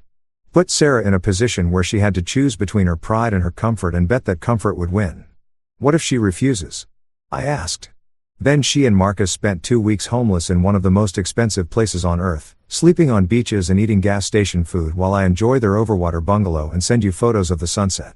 Either way, she doesn't get what she wanted. I thought about it, tried to find the flaw in the plan, the place where it crossed from justice into cruelty. Couldn't find it. Sarah had stolen from me, had abandoned me, had tried to leave me helpless and broken. Now she was facing the natural consequences of those choices. "Do it," I said. Tom nodded, folded the document, tucked it back in his bag. "I fly out in 4 hours. I'll handle it personally. Make sure she understands that this is the best offer she's going to get. And if she still refuses, then we proceed with the divorce on your terms. Sue for the money. Pursue criminal charges if possible. Burn her life down legally and systematically until there's nothing left but ashes." He paused. "But I don't think she'll refuse. Sarah's smart. She understands cost-benefit analysis. She'll see that signing the agreement is her least bad option." He stood stretched. "You should rest. Doctor's orders. Also, we have a meeting with the acquisition team tomorrow. Conference call. You can do it from bed. But we need you sharp tomorrow. They want to accelerate the timeline. Close the deal by end of week instead of end of month. Something about tax advantages and fiscal year-end stuff that I didn't entirely follow. Point is, we're getting paid sooner than expected. $2 million in less than a week. The money Sarah had tried to steal was pocket change compared to what was coming. I'll be ready, I said. Tom paused at the door. Daniel, for what it's worth, I'm sorry this happened. I'm sorry Sarah turned out to be this person, but I'm not sorry you're finding out now instead of 5 years from now or 10 years from now or after you had kids with her. Me neither. He left. I heard him moving around the apartment, making phone calls, organizing his trip, handling the 1,000 details that Tom always handled with effortless competence. I lay back against the pillows and stared at the ceiling. Tried to sort through the tangle of emotions in my chest. Anger was there, bright and hot and righteous. Grief was there, too, quieter but deeper. Mourning not just for Sarah, but for the version of myself who'd trusted her, who'd believed in the future we'd planned, who'd been naive enough to think that love was enough. And underneath both of those, something else, something harder to name, relief, maybe, or freedom. The marriage had been dying for a year. I'd known it on some level. Had felt the distance growing. Had felt Sarah pulling away. Had felt myself becoming someone I didn't like. Anxious, suspicious, constantly trying to fix problems I couldn't even articulate. Sarah had ended it. Had done it in the cruelest way possible, but she'd ended it. And now I didn't have to pretend anymore. Didn't have to work late to avoid going home to an apartment that felt more like a ceasefire than a home. Didn't have to have awkward conversations about what was wrong, what could be fixed, whether we should try therapy or take a vacation, or just accept that we'd fallen out of love and didn't know how to fall back in. It was over. Messily, painfully, expensively over, but over. My phone, Tom had given me a replacement, already set up with my old number, buzzed on the nightstand. I picked it up. Text message from a number I didn't recognize. Is this Daniel? This is Rachel, the nurse from the helicopter. Tom gave me your number. Just checking in. How's the pain level? I considered the question. The incision hurt, but the medication had it under control. Everything else hurt worse, and there was no medication for that. Manageable, I typed back. Thanks for checking. 3 dots appeared indicating she was typing. Good. Remember, when is information? If it gets worse or if you develop a fever, call immediately. You're still vulnerable to infection. Understood. Also, and this is off the record, Tom told me the situation with your wife. I know you probably don't want advice from a stranger too, but for what it's worth, you're doing better than you think. Most people would be a wreck right now. You're standing upright and making plans. That counts for something. I stared at the message for a long moment. Thank you, I typed. That actually helps anytime. Seriously, Tom has my number if you need anything medical or if you just need someone to tell you you're going to survive this. The dots appeared again, then disappeared, then reappeared. You're going to survive this. I set the phone down, felt something unknown in my chest. There were good people in the world.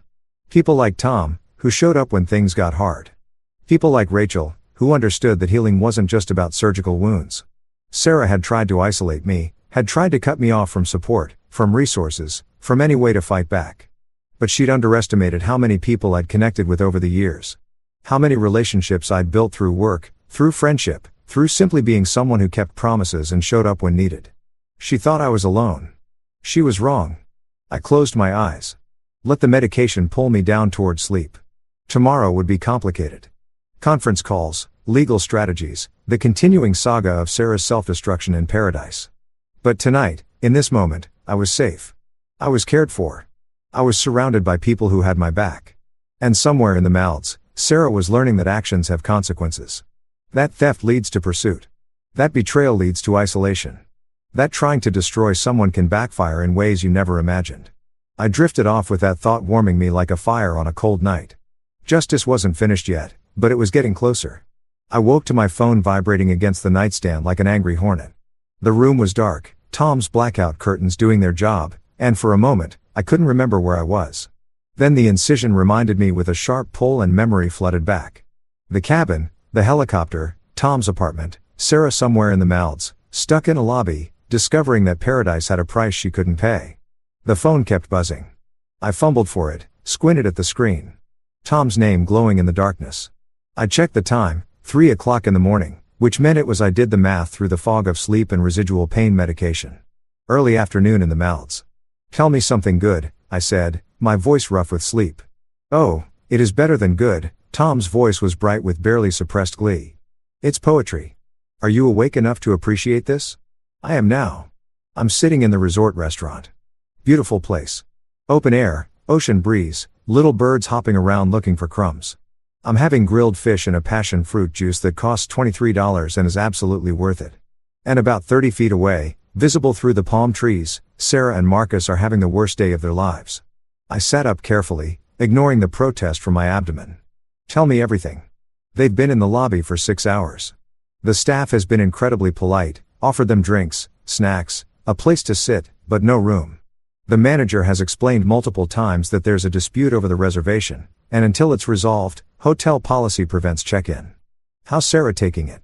About as well as you'd expect. She started off angry, demanded to speak to corporate, threatened to leave bad reviews, pulled out the "do you know how much money I'm spending here" routine. The manager absorbed it all with this serene smile and kept repeating the same thing. Hotel policy, dispute resolution, deeply apologetic for the inconvenience. I could picture it perfectly. Sarah in her carefully chosen vacation outfit, makeup probably still flawless because Sarah never let herself look less than perfect, wielding her anger like a weapon.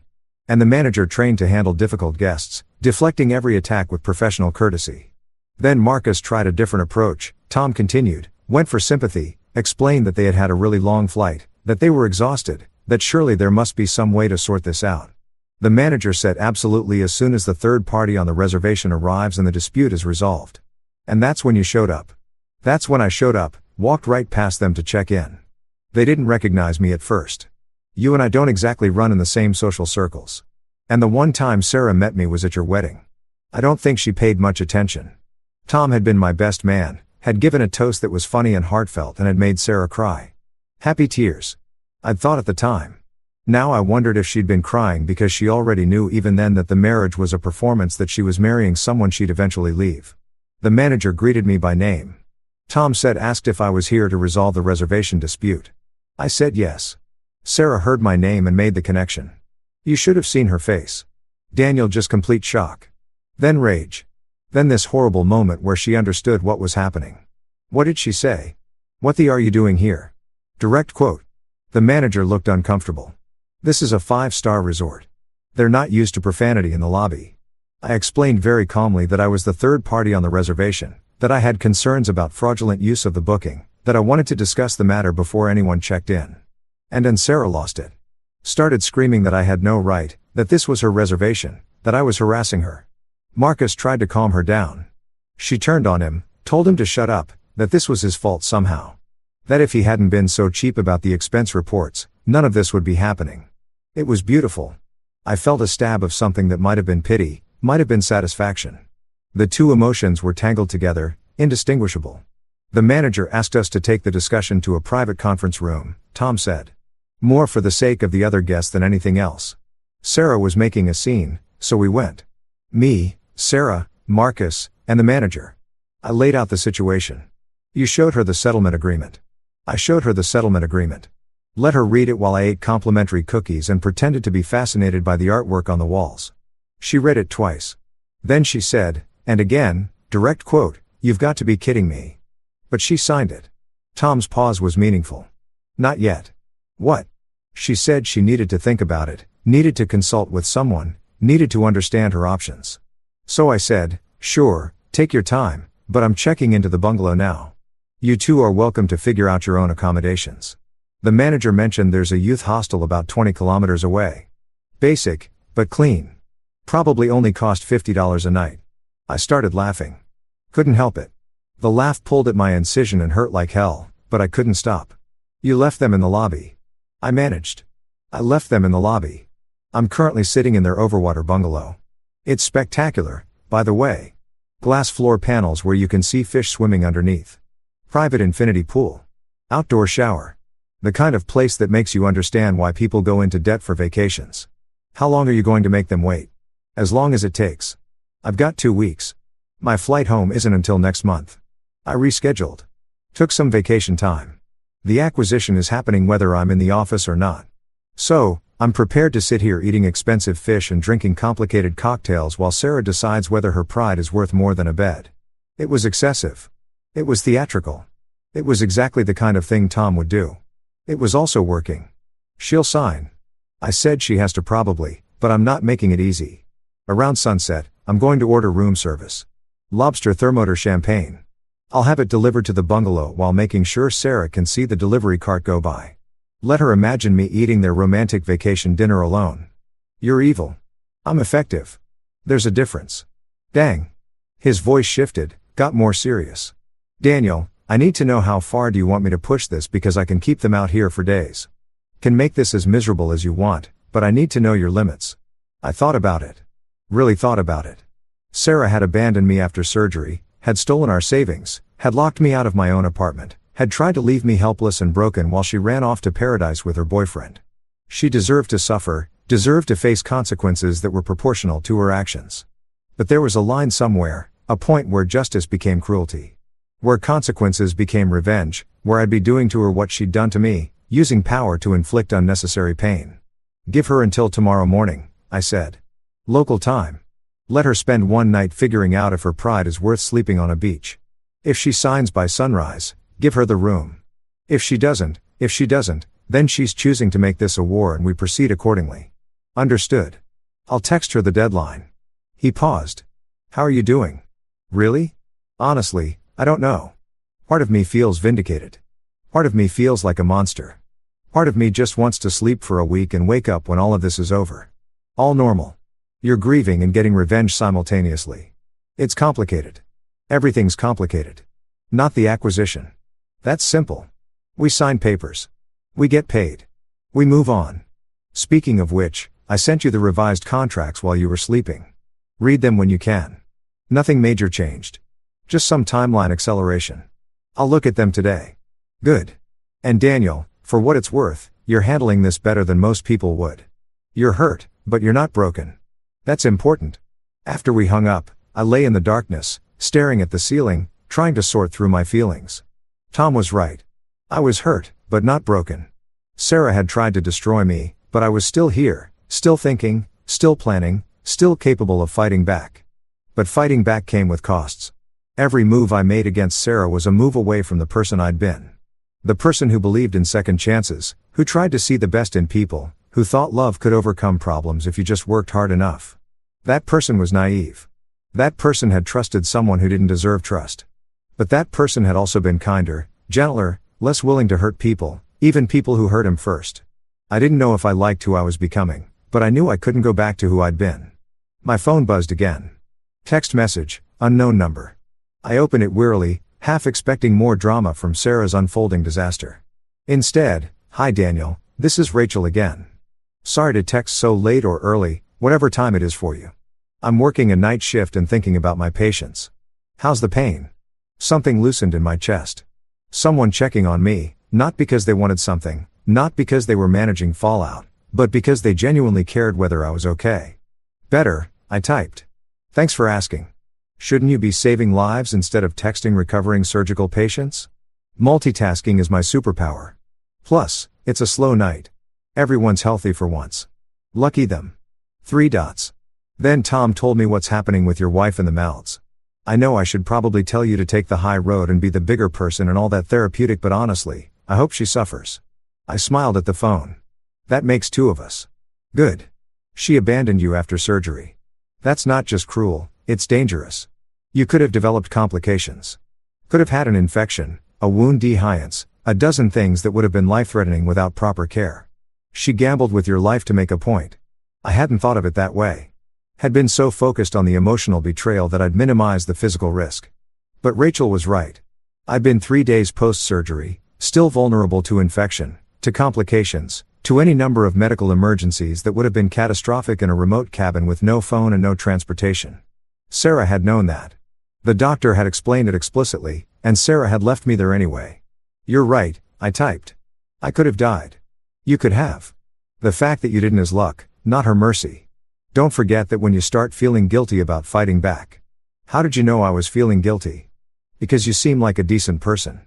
Decent people feel guilty when they hurt others, even others who deserve it. But guilt is just fear wearing a moral costume. Don't let it make you weak. I stared at that message for a long time. Are you always this insightful at 3 a.m? Night shifts either make you philosophical or crazy. I choose philosophical. Thank you for checking on me, for saying what I needed to hear.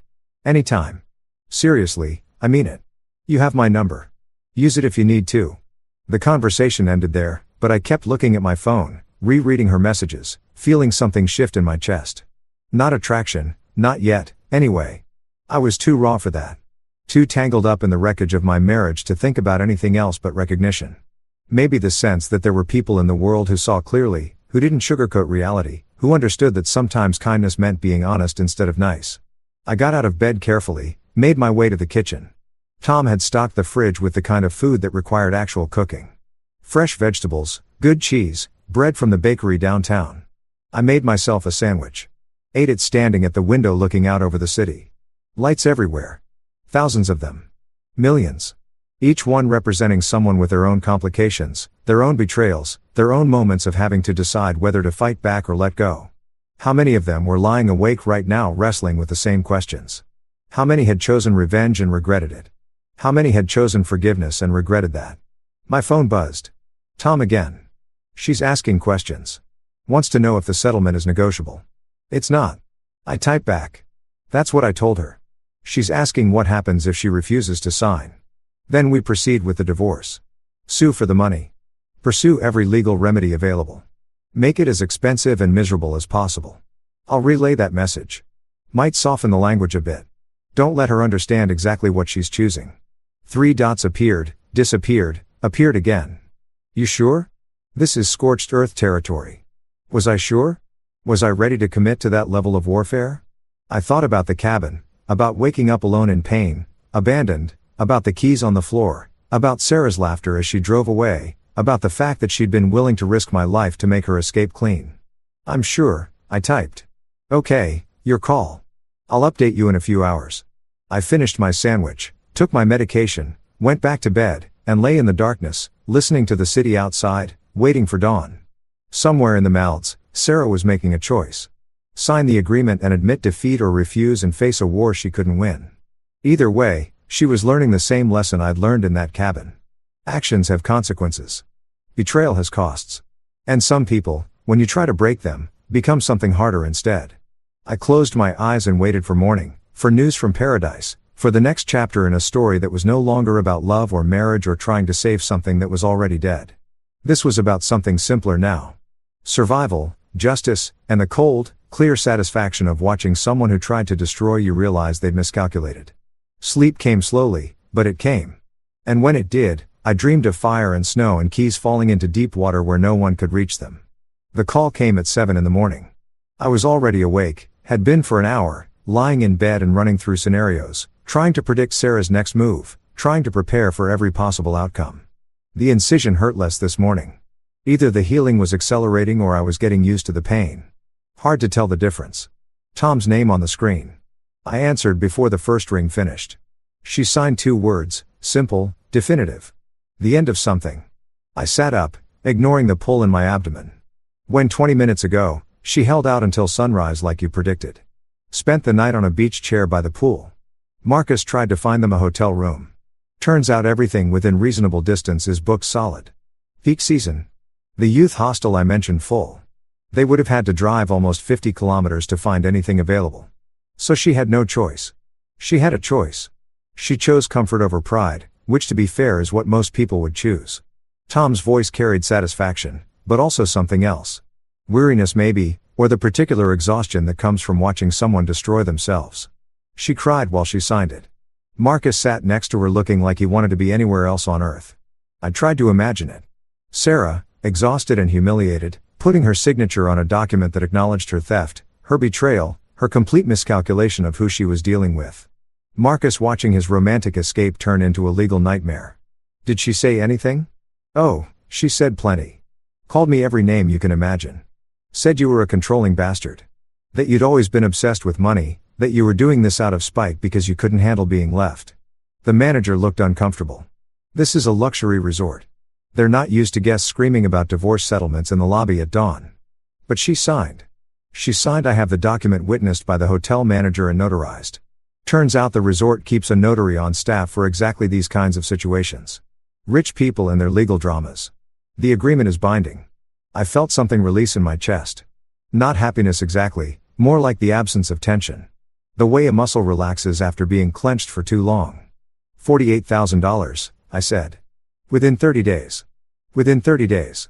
And if she doesn't pay, the agreement includes language allowing you to pursue collection through wage garnishment, asset seizure, all the usual remedies. She won't be able to avoid it. In the apartment, she has 7 days to vacate, has to return your possessions undamaged or pay fair market value for replacements. The agreement is very specific. I spent 2 hours last night making sure every loophole was closed. 2 hours. While I'd been sleeping in his guest room, Tom had been working, protecting me, ensuring that Sarah couldn't wriggle out of consequences through technicalities or creative interpretation. Thank you, I said. The words felt inadequate. You do the same for me. You have done the same for me. Remember when Jennifer tried to claim she was owed half the company despite never being an employee or investor? You spent weeks building the documentation that killed her case. I remembered Tom's ex-girlfriend, who decided after they broke up that living with him for 2 years entitled her to equity in our business. We'd fought that claim together, had won, had learned that sometimes relationships end with lawyers instead of closure. I should have learned the lesson then. Should have protected myself better. So, what happens now? I asked. Now I give them the room.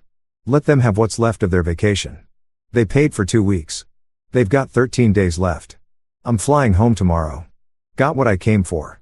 The signed agreement. The signed agreement. And the satisfaction of watching Sarah realize she's not as smart as she thinks she is. He paused.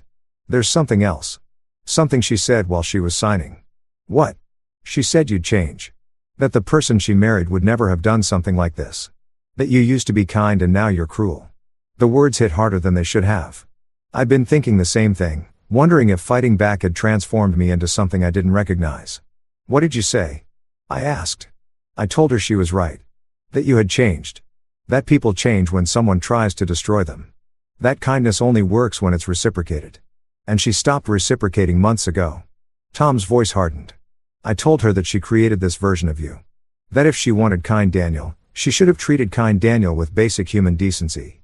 I closed my eyes, felt the truth of it settle in my bones. Sarah had changed me. Had taken someone who trusted easily and taught him suspicion. Had taken someone who believed in second chances and taught him about consequences. Had taken someone who thought love was enough and taught him that love without respect is just a pretty word for exploitation. You still there?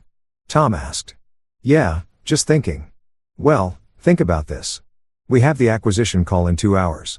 Conference with the buyers. Final contract review, timeline confirmation. You need to be sharp. Can you do that? Could I? Could I switch from thinking about my destroyed marriage to thinking about selling in the company Tom and I had built together? Could I compartmentalize that completely? I'd have to. The acquisition was the foundation. Everything else was built on. The money that would let me rebuild my life. The proof that all those years of 60-hour weeks had been worth something. I can do it, I said. Good. I'll be on the call from here. Turns out the resort has excellent Wi-Fi. One of us should probably wear pants, though. I'll let you handle that. He hung up. I sat on the edge of the bed, feeling the morning light come through the windows, feeling the weight of everything that had happened and everything that was still to come. Sarah had signed. The money would be returned. The apartment would be vacated. The divorce would proceed on my terms. I'd won. So, why didn't it feel like victory? I forced myself to stand, to shower, and to dress in actual clothes instead of the pajamas I've been living in. The act of putting on pants, a shirt, of looking like a functional human being helped. Costume is armor. Fake it until you make it. My phone buzzed with an email notification. The acquisition contract revised and ready for review. I made coffee. Real coffee using Tom's expensive machine that probably cost more than my first car and settled at the kitchen table with my laptop. The contract was dense pages of legal language, terms and conditions, representations and warranties, but the core of it was simple. The acquiring company would purchase our business for $4.6 million. Tom and I each own 50%. After taxes and fees, I'd clear just over $2 million. $2 million. The number still didn't feel real. For years, Tom and I had been scraping by, reinvesting every profit back into the company, paying ourselves barely enough to survive. We'd believed in what we were building, but belief doesn't pay rent. And then 18 months ago, everything had shifted. We'd landed a contract with a major tech company. Then another, then another. Word of mouth in our industry, a small specialized field where reputation meant everything. Suddenly, we had more work than we could handle. We're hiring employees, we're turning down clients because we didn't have capacity. The acquiring company had approached us 3 months ago, had seen what we were building and wanted to absorb it into their larger operation. Had offered numbers that made my head spin. Sarah had known about the initial approach. I'd told her we were in talks, that something big might be happening. She'd seemed interested, had asked questions, had suggested we might finally be able to buy that house we'd been saving for, but I hadn't told her the numbers, hadn't mentioned that something big meant life-changing money, had kept it vague, partially for superstition, didn't want to jinx it, and partially because I'd already started to suspect that Sarah's interest in our future was negotiable.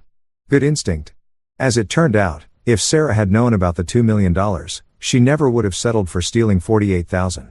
She would have waited, would have filed for divorce after the acquisition closed, would have fought for half of everything in the settlement. But she didn't know. And now, thanks to the agreement she'd signed this morning in a Maldives' hotel lobby, she'd waived any claim to business assets, including the pending sale. She'd traded $2 million for one night in a luxury resort. The irony was almost poetic. I reviewed the contract carefully, making notes, flagging sections that needed clarification. Tom and I had a good lawyer, the same one who'd helped us fight off his ex-girlfriend's claims, and she'd already reviewed everything. But I wanted to understand every clause myself. This was too important to delegate completely. At 9 o'clock, my laptop chimed with the video conference invitation. I joined the call. Faces appeared on screen, the acquisition team, 3 executives from the buying company, their lawyer, their CFO. Tom joined from the Malds, sitting on what looked like a balcony with ocean visible behind him. Our lawyer appeared from her office downtown. Hair perfect despite the early hour. "Gentlemen," the lead executive says, a woman named Patricia who'd been our main contact throughout negotiations. "Thank you for making time. I know we're accelerating the timeline, and I appreciate your flexibility." "Happy to accommodate," Tom said smoothly. "Daniel and I have reviewed the revised contracts. Everything looks good from our end." "Excellent. Then let's walk through the key changes." For the next 90 minutes, we discussed terms. Clarified language, negotiated minor points. I forced myself to focus, to be present, to think about equity structures and earnout provisions instead of Sarah crying while signing away her claim to this exact money. It felt surreal sitting in Tom's apartment 3 days after emergency surgery, discussing millions of dollars while my marriage disintegrated thousands of miles away. But I did it. Participated, asked intelligent questions, made decisions. Compartmentalization, the skill every successful person needs. The ability to put one part of your life in a box, close the lid, and focus on whatever else needs attention. "I think we're aligned," Patricia said finally. "If you're both comfortable, we can move to signature.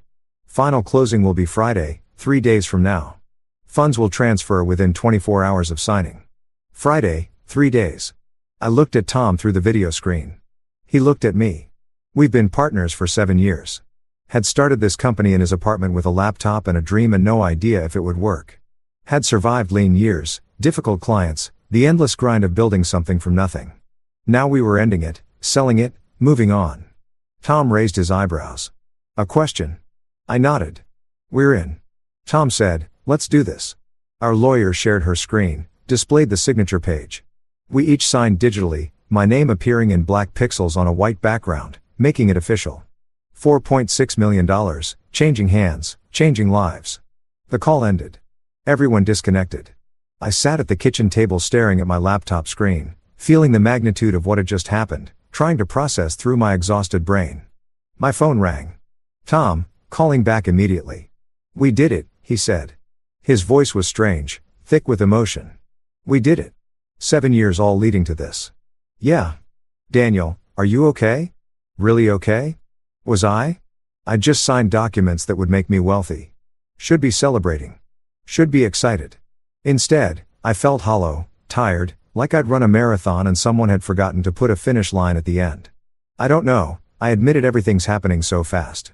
The surgery, Sarah, the acquisition, it's too much. My brain can't keep up." "That's normal. You're in survival mode. Once things settle, once the immediate crisis is over, then you'll process. Then you'll feel it." "Feel what?" "Everything. The grief, the anger, the relief, the excitement about the money. Right now, you're just trying to get through each day. That's fine. That's healthy. Just don't forget to actually feel things once you can afford to." After we hung up, I sat in silence, letting Tom's words sink in. He was right. I'd been in crisis mode since the moment Sarah drove away from the cabin. Had been making decisions, taking action, fighting back, but not really feeling any of it. Emotions were dangerous when you needed to think clearly. So, I'd put them away. Promised myself I'd deal with them later. Later was coming.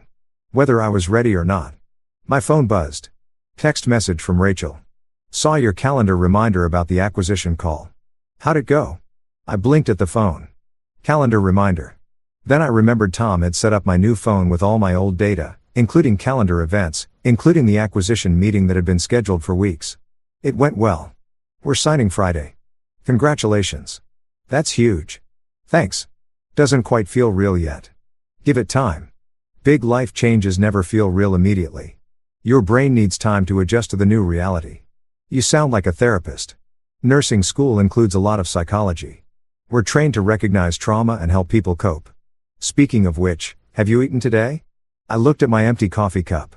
Realized I'd had coffee and nothing else. Not yet. Eat something. Protein if possible. Your body needs fuel to heal.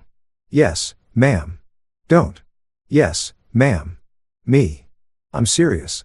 You're recovering from surgery and dealing with major stress. Nutrition matters. Also, how's the pain level? Manageable. That's not a number. On a scale of 1 to 10, 4, maybe 5. That's acceptable for day 4 post-op. But if it gets above 6 or if you notice any redness, swelling, or fever, you need to see a doctor immediately. I promise. Good. Now, go eat something. I smiled at my phone despite everything. Rachel's bossiness was oddly comforting. Someone caring about mundane things like whether I'd eaten, whether I was taking care of myself. Someone who wasn't asking me to make decisions or sign documents or figure out legal strategies. Just someone telling me to eat lunch. I made myself a proper meal. Eggs, toast, the kind of breakfast my mother used to make when I was sick as a kid. Comfort food, simple and satisfying. While I ate, I thought about the math. $48,000 coming back from Sarah within 30 days. $2 million coming from the acquisition within a week. I'd gone from having nothing, less than nothing, negative $48,000 to having more money than I'd ever imagined. Money didn't fix everything. Didn't heal the betrayal. Didn't undo the year of slow deterioration that had led to Sarah's final abandonment. But money was options. Money was freedom. Money was the ability to rebuild on my own terms. Sarah would get $48,000 back to me, probably resentfully, probably while complaining to Marcus about how unfair it all was. She'd never know about the $2 million. Would never know what she'd given up by signing that agreement. And that, I realized, was its own kind of justice. Not the dramatic kind. Not the kind that came with confrontation and shouting and forcing someone to acknowledge what they'd done. The quiet kind. The kind where someone makes a choice and lives with consequences they don't even fully understand. Sarah had chosen Marcus over me. Had chosen a vacation over our marriage. Had chosen $48,000 over waiting to see what else might be available. She'd made her choice. Now she'd live with it. And I'd move forward. Wounded but healing. Hurt but not broken. Richer than I'd ever been in ways that had nothing to do with money. I finished eating, took my medication, went back to bed, not because I was tired, but because rest was part of healing. And I was determined to heal. All of me, not just the incision. The apartment looked different in daylight. I stood on the sidewalk outside the building I'd called home for 4 years. Staring up at the windows of the 3rd floor corner unit. Our unit, except it wasn't our anymore. According to the settlement agreement Sarah had signed, she had 7 days to vacate. This was day 5. Tom stood beside me, hands in his pockets, studying the building with the same analytical expression he used when evaluating code. "You don't have to do this," he said. "I can go in, get your stuff, you can wait in the car. I need to see it." Why? Why put yourself through that? I didn't have a good answer. Just knew that I needed to witness this final dismantling. Needed to see the physical evidence of the marriage ending. Needed to stand in the space where Sarah and I had pretended to be happy and acknowledge that the pretendings is over. The building manager met us in the lobby. A tired-looking woman named Mrs. Chen, who'd always been kind to me, who'd once brought me soup when I had the flu, who'd clearly been briefed on the situation and looked uncomfortable about the whole thing. "I'm sorry about this, Daniel," she said, handing me a new set of keys. "Sarah explained that you'd been locked out by mistake. I didn't realize. I should have asked more questions. It's not your fault. Still, if I'd known you were recovering from surgery, that you had nowhere to go." She shook her head. "Anyway, she's not here right now. Left this morning with some suitcases. Said she'd be back later to get the rest." We rode the elevator in silence. The hallway looked the same. Beige carpet, neutral walls, the kind of generic luxury that suggested success without personality. I'd walked this hallway hundreds of times, coming home from work, leaving for work, taking out trash, living a life that had felt real at the time, but now seemed like a performance I hadn't realized I was giving. The new key turned smoothly in the new lock. The door opened. The apartment was a crime scene. Not literally, no blood, no violence, nothing that would bring police, but a crime had been committed here. The crime of eraser, the systematic removal of every trace that had ever existed in this space. The living room furniture was still there. Couch, coffee table, TV, but my chair was gone. The leather recliner I'd bought after my first big client payment.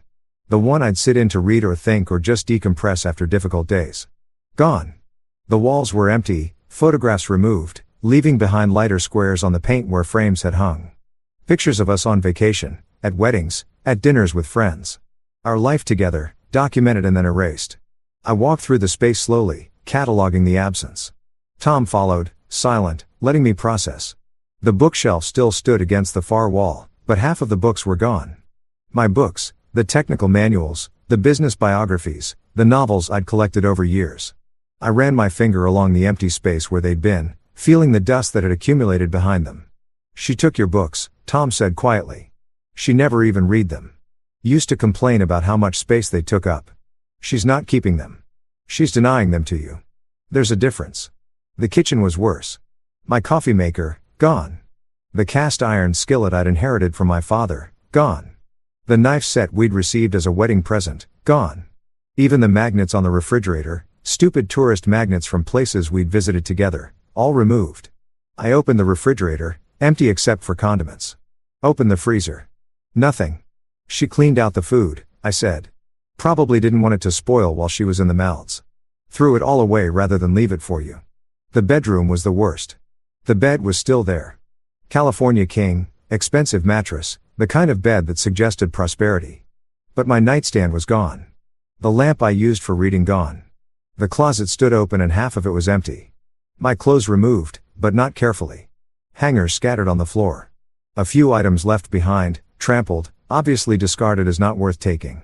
I picked up a shirt from the floor. Oxford cloth, blue, one of my favorites. There was a footprint on it. Someone had literally stepped on it. Jesus, Tom breathed. The bathroom was similarly violated. My shaving kit gone. My toothbrush obviously gone, but the holder it had sat in was also gone. The shower contained only Sarah's products. My shampoo, my soap, all of it removed. Even the medicine cabinet was cleaned out. My prescription bottles, my vitamins, my basic first aid supplies, all gone. I stood in the bathroom doorway, looking at the space where my things had been, feeling something crack in my chest. This was what hate looked like. Not anger, not disappointment. Hate. The systematic removal of someone from their own life. The willful destruction of evidence that they'd ever existed here. She could have packed your stuff carefully, Tom said from behind me. Could have put it in storage neatly. Instead, she made it clear exactly what she thinks of me. My phone rang. I pulled it out, saw Sarah's name, felt my jaw tighten. Don't answer it, Tom said. I answered it. What? I know you're in the apartment. Sarah's voice was sharp, brittle. Mrs. Chen texted me. You had no right to go in there without telling me. I have every right. It's my apartment, too. And according to the settlement you signed, you have 2 days left to be out completely. I'm working on it. Moving takes time. Destroying someone's belongings takes time. You mean silence on the other end. Then I didn't destroy anything. My shirt has a footprint on it, Sarah. My books are gone. My coffee maker, my kitchen stuff, half my clothes, all gone. You didn't pack them for me. You threw them away. I took what was mine, what I'd contributed to the household. You took my father's skillet, the one he left me when he med. How exactly did you contribute that to the household? More silence. Longer this time. Fine. Her voice had shifted. Got colder. You want your precious belongings? They're in the storage unit. The one I mentioned. Most of them. Anyway, some things I don't know where they are. You threw them away. I don't have to explain myself to you. We're getting divorced. This is what happens. People separate their lives. People separate their lives with basic human decency. They don't vandalize each other's possessions. Vandalize? You want to talk about vandalism? You ruined my vacation, Daniel. You humiliated me in front of Marcus. You made me sleep on a beach because you wanted to feel powerful. I made you face consequences for stealing from me. I didn't steal $48,000 from a joint account taken without discussion or permission while I was recovering from surgery. That's theft. The only reason you're not facing criminal charges is because I'm showing you more mercy than you showed me. Mercy? She laughed. It was an ugly sound. You call what you did mercy. You hunted me down. Tracked me to another country. Trapped me there like some kind of psychopath. I protected my assets from someone who'd proven herself willing to steal them. God, listen to yourself. My assets, like that's all that matters. Like money is the only thing worth caring about. Says the woman who stole money to fund a vacation with her affair partner. Marcus is not. She stopped. Caught herself, but it was too late.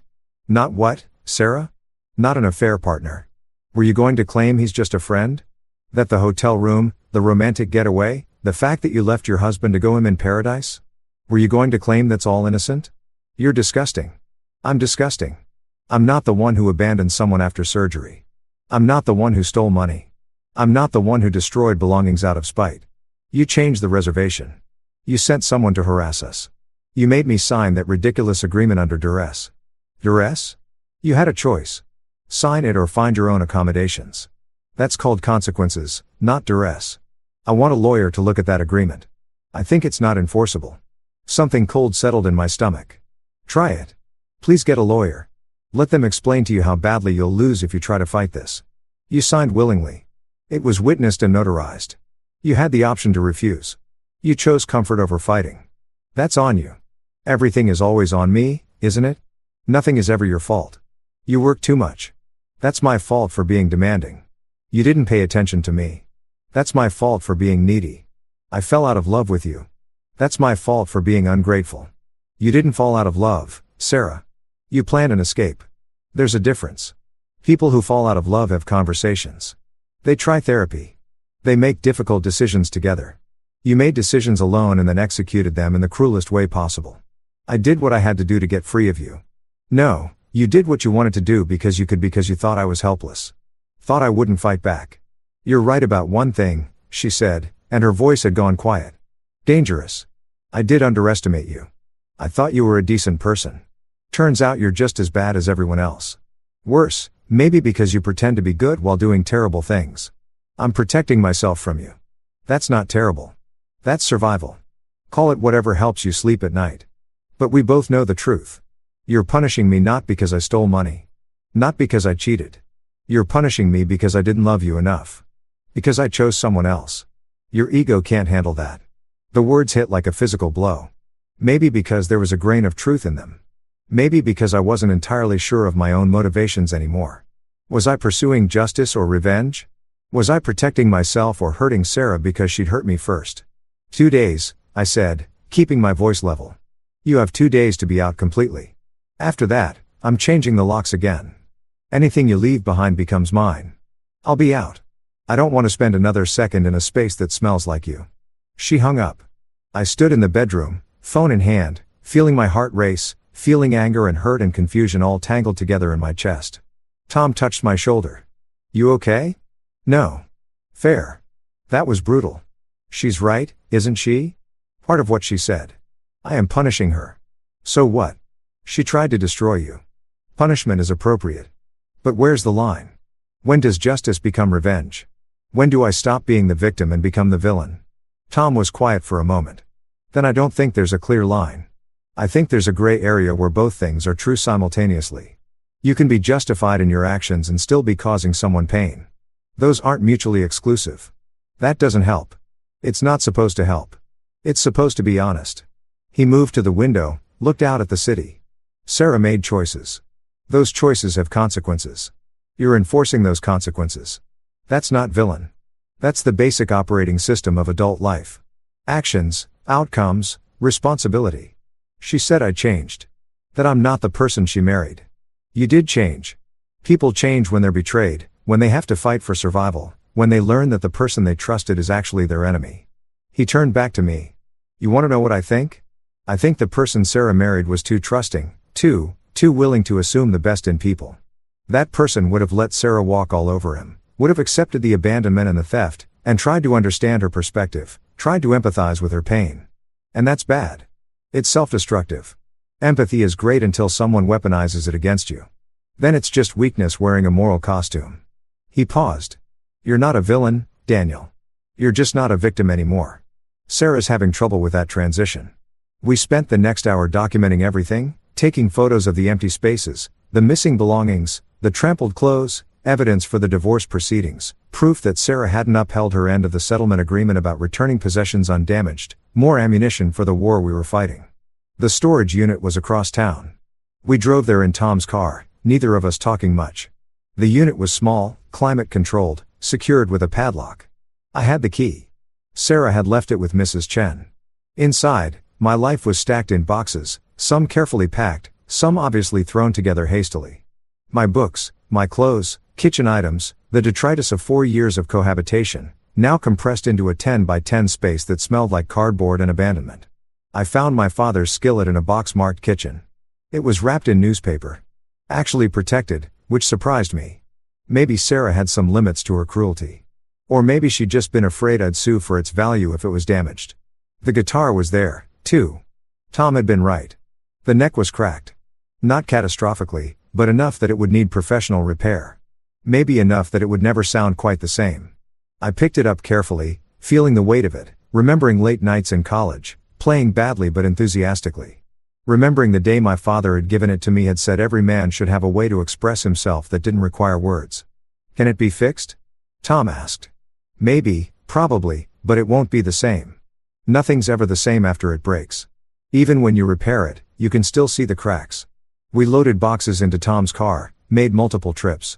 By the time we finished, the sun was setting, painting the city in shades of orange and gold that would have been beautiful if I'd been capable of appreciating beauty.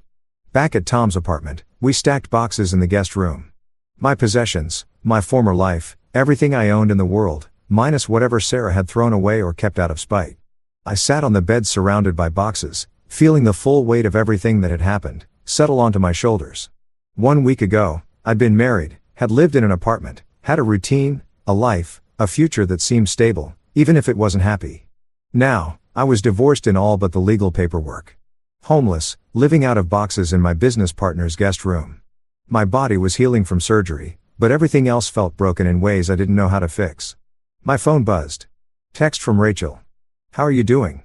And before you say fine, remember that I can tell when patients are lying. I smiled despite everything. Went to the apartment today. Saw what Sarah left behind or didn't leave behind. That bad? Worse, she destroyed some things. Took others. Made it very clear that she wants me erased from her life. I'm sorry. That's cruel. Yeah.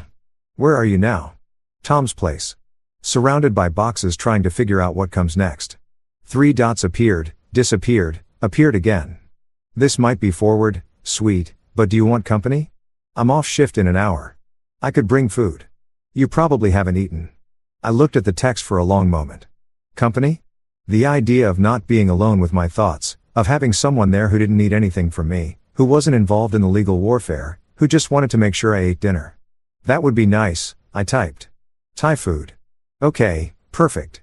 See you in 90 minutes. I set the phone down. Tom appeared in the doorway. I'm ordering pizza, he said. You want? He saw my expression. What? Rachel's coming over. Bringing food. Tom's eyebrows rose. The nurse from the helicopter? Yeah. Aha. He smiled. Good. You could use a friend who isn't me. It's not like that. She's just checking on a patient. Sure. Just a professional courtesy call with dinner at night at your place. It's not my place. It's your place. Semantics. He pushed off the door frame. I'll make myself scarce. Go see a movie or something. Give you privacy. Tom, take the win, Daniel. Someone kind is coming over. Let yourself enjoy that without overanalyzing it. He was right. I was too tired to argue. 90 minutes later, Rachel arrived with bags of Thai food and a smile that made something in my chest unclench. We ate. We talked. We didn't discuss Sarah or divorce or consequences. We talked about nothing important. And everything important simultaneously. And for the first time in weeks, I felt like maybe I'd survive this after all.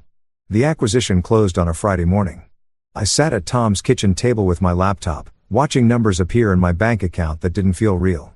$2,147,000 after taxes, fees, legal costs, money that represented 7 years of work, of sacrifice, of building something from nothing, money that Sarah would never touch. Tom sat across from me, staring at his own screen, his expression caught between disbelief and satisfaction. We did it, he said for the third time in 10 minutes. We did it. I keep refreshing to make sure it's still there, like it might disappear if I look away. I understood the impulse. The number was too large to feel concrete, too abstract to trigger the emotional response it probably deserved. I was a millionaire. Past tense poor, present tense wealthy. But I felt exactly the same as I had an hour ago. Except I didn't. Something had shifted. Some fundamental anxiety about survival, about security, about whether I'd be okay. That anxiety had dissolved. Not completely, but enough to breathe differently. My phone rang. Our lawyer. Congratulations, she said. Her voice carried the warmth of someone who just earned a very large fee. The transfer is complete. The company is officially sold. You're both free to move on to whatever comes next. Thank you for everything. My pleasure. And Daniel, one more thing. I received a letter this morning from Sarah's attorney. My stomach tightened. What kind of letter? They're contesting the settlement agreement, claiming it was signed under duress. They want it nullified.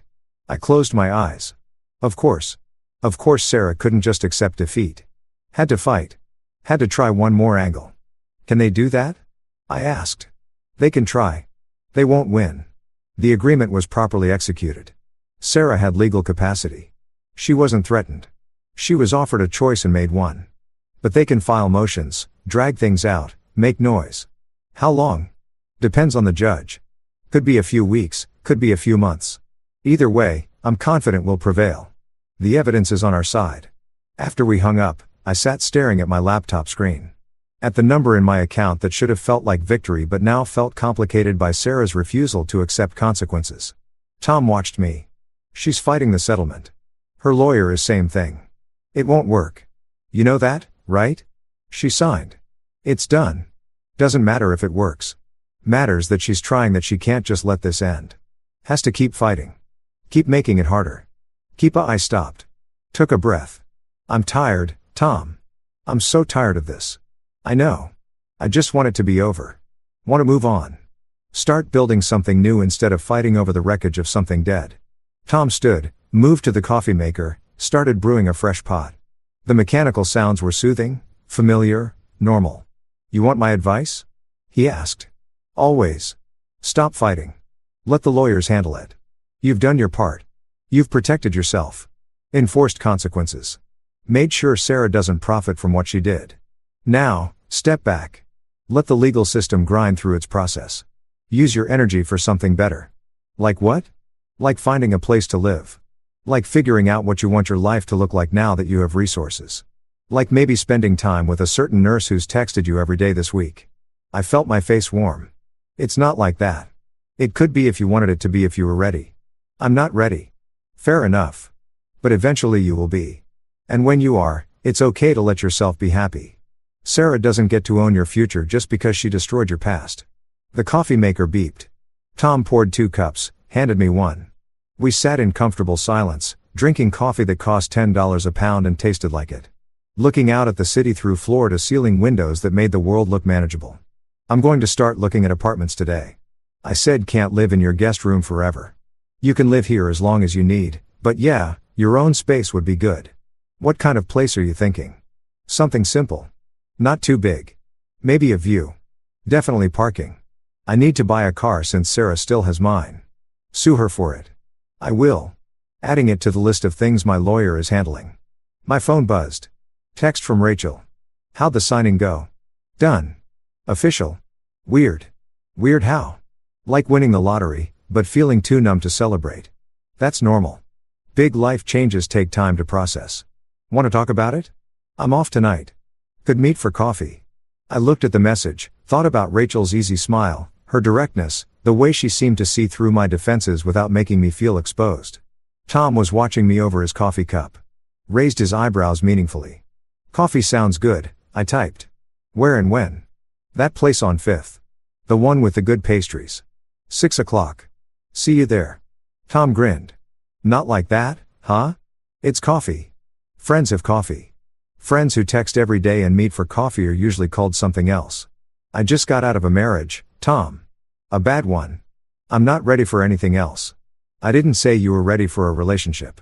I said you were ready for coffee. Those are different things. Let yourself have coffee without worrying about what it means. He was right. As usual, I was overthinking, making everything complicated when maybe some things could just be simple. I spent the afternoon looking at apartment listings online. The budget was different now. Wasn't limited to what I could afford on a modest salary. Could look at places I'd only dreamed about before. Penthouses with terraces, lofts in converted buildings, modern high-rises with amenities that sounded like resort features, pools, gyms, rooftop gardens, concierge services. But the fancy places didn't appeal. They felt like someone else's dream, like I'd be performing wealth instead of living comfortably. I found myself drawn to smaller places, one-bedroom apartments in quiet neighborhoods, buildings with character instead of luxury. Places where I could imagine actually living instead of staging for some imaginary audience. One listing caught my attention. 3rd floor walk-up in an older building. Hardwood floors, exposed brick, big windows facing east. Kitchen was small but functional. Bathroom had been updated. The bedroom was cozy without being cramped. The listing mentioned a balcony, just big enough for a chair and a small table. The photo showed it overlooking a tree-lined street, quiet and residential. I could imagine sitting there with coffee in the morning, reading, thinking, watching the neighborhood wake up. I called the leasing office, made an appointment to see it tomorrow, and at 5:30, I showered, changed into clean clothes, checked my incision, healing well, barely tender anymore. 10 days post-surgery, I'd survived the immediate danger. Now I just had to survive everything else. The coffee shop was a 10-minute walk from Tom's place. I arrived early, ordered a black coffee, found a table by the window, watched people pass by on the sidewalk. Everyone moving with purpose, going somewhere, doing something, living lives that probably contained their own complications, but looked simple from the outside. Rachel arrived exactly at 6. She was wearing jeans and a sweater, her hair down instead of pulled back, looking younger and softer than she had in her nurse scrubs. "Hey," she said, sliding into the chair across from me. "You look better. Less like a surgical patient, more like a regular human." "Thanks. I think it's a compliment. 2 weeks ago, you looked like you were about to die. Now you just look tired." "I am tired." She ordered a latte from the server who appeared. We sat in silence for a moment, but it wasn't awkward, just quiet. "So," she said, "you're officially rich now. How did you?" Tom mentioned the acquisition was closing today. "Basic math. You own at half the company. Company sold for millions, therefore rich." She smiled. "Don't worry. I'm not going to ask you for money or treat you differently. Just acknowledging the elephant in the room so we can move past it." I laughed. "Couldn't help it. You're very direct. Nursing teaches you that. No time for dancing around difficult topics when someone's bleeding. Better to just say the thing and deal with it." "I appreciate that." Her latte arrived. She added sugar, stirred it slowly. "How are you feeling about everything? And I don't mean physically.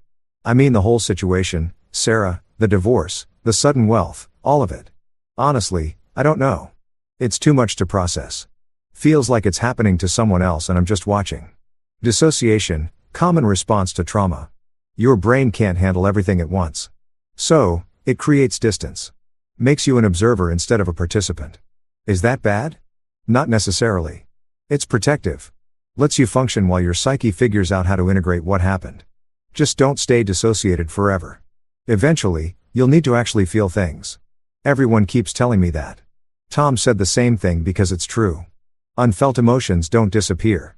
They just wait. Get stronger. Come back when you're not expecting them. I sip my coffee. "You sound like you're speaking from experience." Her expression shifted.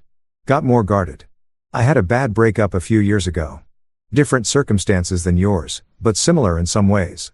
He didn't abandon me or steal from me. He just lied about everything. Who he was, what he wanted, whether he loved me. Turned out I'd been dating a fiction. What did you do?" "Fell apart for about 6 months. Stopped eating. Stopped sleeping. Threw myself into work because work was the only thing that made sense. Patients have real problems. Broken bones, infections, actual life-threatening emergencies. Made my problems feel manageable by comparison. Did it work? Eventually, but I skipped the feeling part.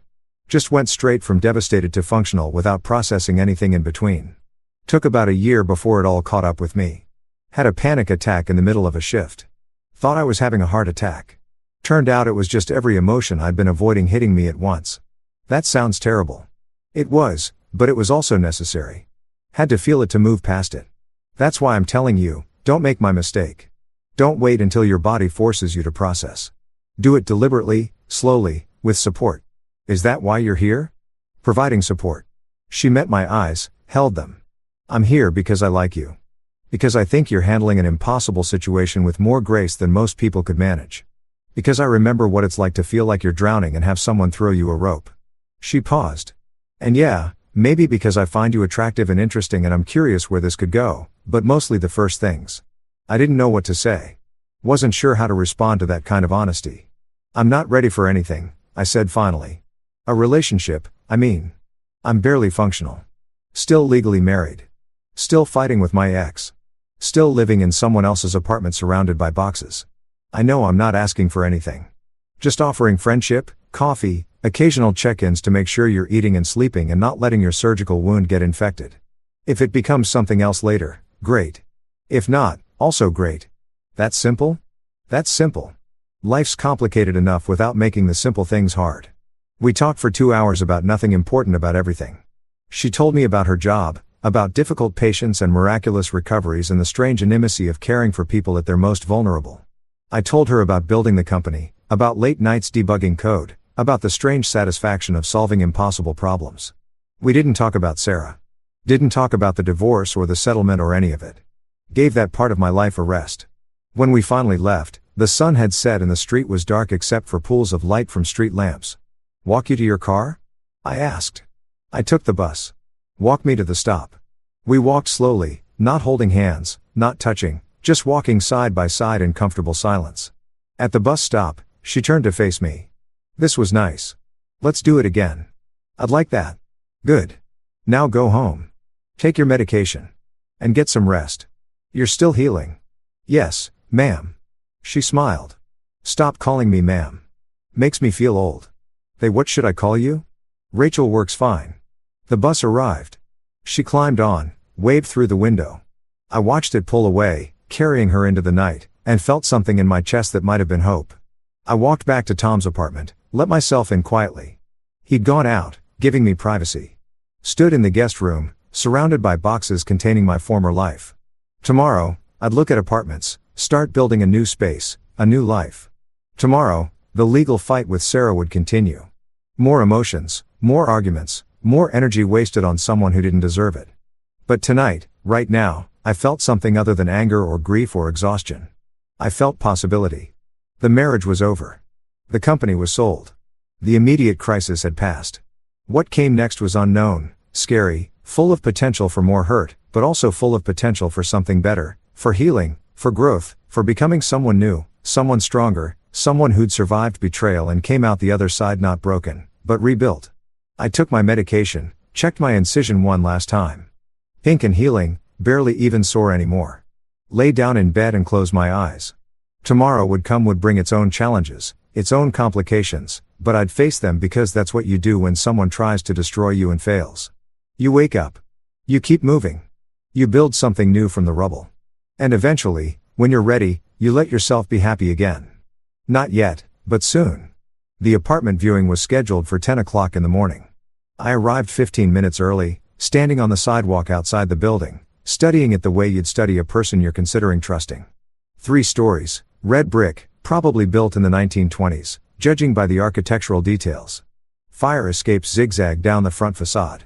Trees line the street, their branches still mostly bare, but showing the first hints of spring green. The neighborhood was quiet, residential. A coffee shop on the corner, a small grocery store across the street, a park visible 2 blocks down. The kind of place where people lived lives instead of performing them. Nothing like the apartment Sarah and I had shared. That building had been all glass and steel and status signaling. This was brick in history and the comfortable wear of time. The leasing agent arrived exactly on time. A woman in her 50s named Patricia, who had the efficient warmth of someone who'd spent decades helping people find homes. You must be Daniel, she said, shaking my hand. Ready to take a look? The building's entrance was modest. A small lobby with mailboxes and a staircase. No elevator, no door, man. No marble floors or designer lighting. I liked it immediately. We climbed to the 3rd floor. Patricia unlocked the door to Unit 3B and stepped aside to let me enter first. The apartment was exactly as the photos had shown, but better somehow. The hardwood floors caught morning light from the east-facing windows and glowed honey. The exposed brick wall in the living room had character. Not the trendy design kind, but but the real kind that came from age and history. Built in 1924, Patricia said, following my gaze. Used to be a textile factory converted to residential in the 80s. These units have a lot of original features. The brick, the floors, the windows, but everything functional has been updated. Plumbing, electrical, heating, and cooling. I walked through the space slowly. The living room was open and bright. The kitchen was small but well designed. Everything within reach, efficient without feeling cramped. The bedroom was at the back, quieter with windows overlooking a courtyard and the balcony. Small like the listing had said, but perfect, just big enough for a chair and a tiny table. I stepped out onto it, felt the morning air, looked down at the street below. I could see myself here, could imagine coffee in the morning, watching the neighborhood wake up. Could imagine reading on this balcony in the evenings, letting the day settle. Could imagine healing here. What do you think? Patricia asked from the doorway. I'll take it, she blinked. Don't you want to see the rest? The bathroom? The closets? Check the water pressure. I'm sure it's fine. When can I move in? Well, there's an application process. Credit check, references, proof of income. I can pay a year in advance. Cash today. Her expression shifted, became more cautious. Mr. Mitchell, I appreciate the enthusiasm, but we still need to go through proper procedures. Background check at minimum. It's policy. Of course, I understand. But if everything checks out, and it will, I'd like to move in as soon as possible. She studied me for a moment. I wondered what she saw. A man too eager? Someone running from something? Or just someone tired of living out of boxes in someone else's space? The apartment is available immediately, she said finally. If your application is approved, you could move in this weekend. Perfect. We went back to her office. I filled out paperwork, provided references. Tom, our business lawyer, even my old college roommate, who I hadn't talked to in years, but who'd probably vouch for me anyway. Gave her bank statements showing I could afford 50 years of rent if necessary. She processed everything with professional efficiency. Asked the standard questions about pets and smoking and noise complaints. Looked increasingly convinced that I was legitimate despite my eagerness. One question, she said, reviewing my application. You listed your current address as temporary. Are you in between places?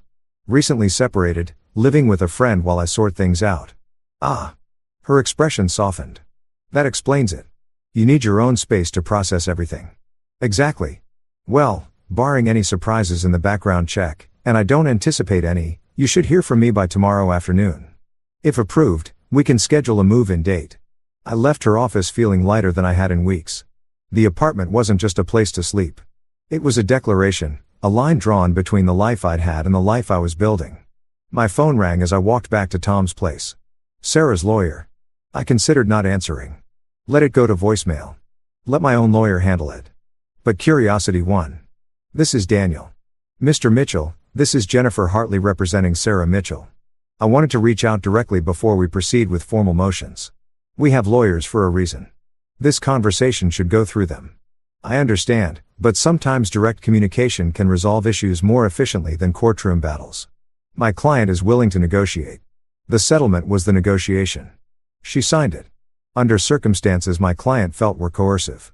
She was stranded in a foreign country, exhausted from travel, under significant emotional distress.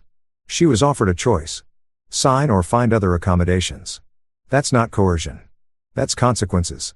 Mr. Mitchell, I'm trying to find middle ground here. My client acknowledges that emotions ran high.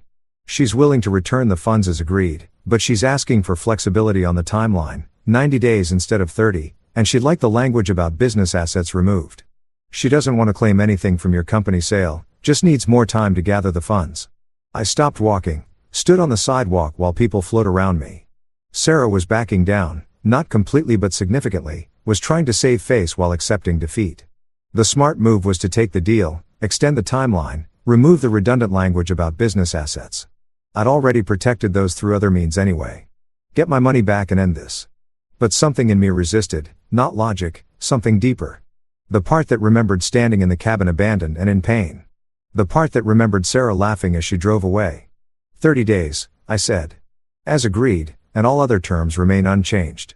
She signed the agreement willingly. If she has trouble gathering funds, she can sell possessions, jewelry, her car, the expensive clothes she bought with it for savings. Mr. Mitchell, those are my terms. She wants to renegotiate. She can start by acknowledging what she did. Not just returning stolen money as a negotiating tactic. Actually admitting she was wrong. Actually apologizing. That's not a reasonable request for a legal settlement. Then I guess we'll see each other in court. I hung up immediately. Wondered if I just made a terrible mistake.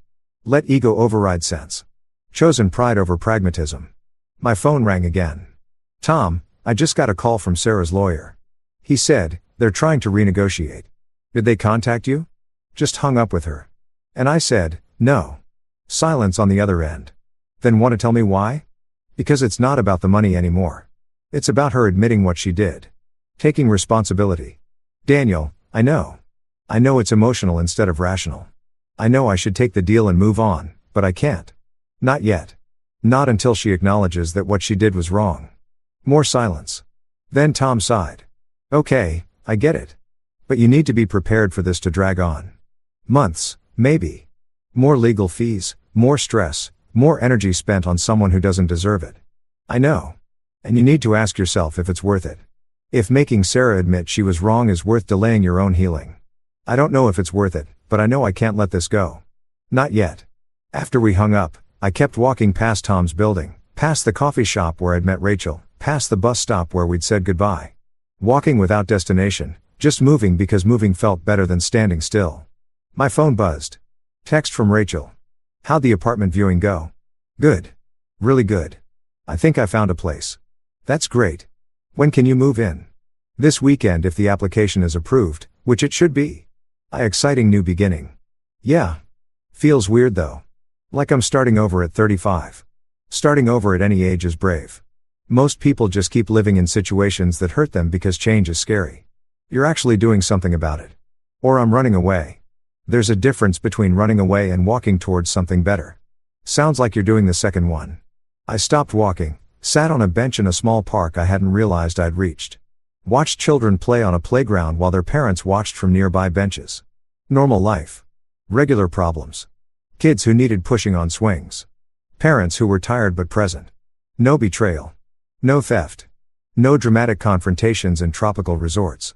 Or maybe they had their own versions of that. Maybe every person in this park was carrying something heavy. Maybe everyone was fighting battles I couldn't see from the outside. You free tonight? I typed to Rachel. Depends. What did you have in mind? Nothing fancy. Maybe take a walk. I need to get out of my head. Meet you at the park on 7th at 6 o'clock. Perfect. The day passed in administrative tasks. I called my car insurance company, reported that Sarah still had my vehicle, started the process of getting it returned or compensated. Called the moving company Tom had recommended, scheduled them for Saturday morning, assuming the apartment application went through. Organized my belongings, the boxes from the storage unit, the items I'd recovered from the apartment. Made a list of what was missing, what was damaged, what I'd need to replace. The guitar went into its case. I'd take it to a repair shop once I moved. See if it could be fixed or if I needed to accept that some things, once broken, stayed broken. My grandmother's dishes, most were cracked or chipped. I kept them anyway. Evidence for the legal case, yes, but also because they were hers. Because some things mattered beyond their monetary value. At 5:30, I changed clothes. Nothing fancy. Jeans, a sweater, comfortable shoes for walking. Checked my reflection in the mirror and barely recognized the person looking back. Thinner, the stress and recovery had stripped weight I couldn't afford to lose. Dark circles under the eyes from too many nights of interrupted sleep, but also something else. Something harder around the jaw. Something more defined in the eyes. I looked like someone who'd been through something, someone who'd survived. At 6 exactly, I arrived at the park. Rachel was already there, sitting on a bench near the entrance, wearing running shoes and a jacket despite the warming weather. Ready to walk? She asked. Ready? We walked without talking at first, just moving through the park, past the playground, along the path that wound through trees, and around a small pond. The evening was mild, pleasant. Other people were out, joggers, dog walkers, couples holding hands. So Rachel said eventually want to talk about what's bothering you or walk in therapeutic silence. How do you know something's bothering me? You texted me asking to walk. In my experience, people only do that when they need to process something. So talk or silence. Sarah's lawyer called once to renegotiate the settlement, extend the timeline, soften the terms, and you said no. Why? Because she hasn't admitted she was wrong, hasn't apologized, just wants to modify terms that are inconvenient for her. Rachel was quiet for a moment. We passed the pond, watched ducks glide across the surface. Can I be honest? She asked. Always. You're holding on to anger, using it as fuel. It's working, keeping you functional, giving you purpose, but eventually it's going to burn out and leave you empty. You sound like Tom. Tom sounds smart. Look, I get Ed. What Sarah did was terrible. She deserves consequences. But at some point, you have to ask yourself, what are you actually getting from this? Is making her admit guilt worth the energy it's costing you? Maybe not. But letting her off easy feels like betraying myself, like saying what she did was acceptable. There's a middle path between letting her off easy and burning yourself out trying to force an apology. You can enforce consequences without making it your life's mission. We walked another lap around the pond. I thought about what she was saying, knew she was right logically. But logic and emotion were different languages, and emotion was screaming louder. I found an apartment, I said, changing the subject. 3rd floor walk up, hardwood floors, small balcony. Yeah, tell me about it. I described it. The brick wall, the light, the quiet neighborhood, the sense that I could actually live there instead of just existing. Sounds perfect, she said.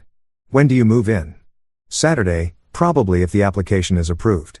Need help? I'm off Saturday afternoon. Could bring boxes up 3 flights of stairs. Consider it my cardio for the day. You don't have to.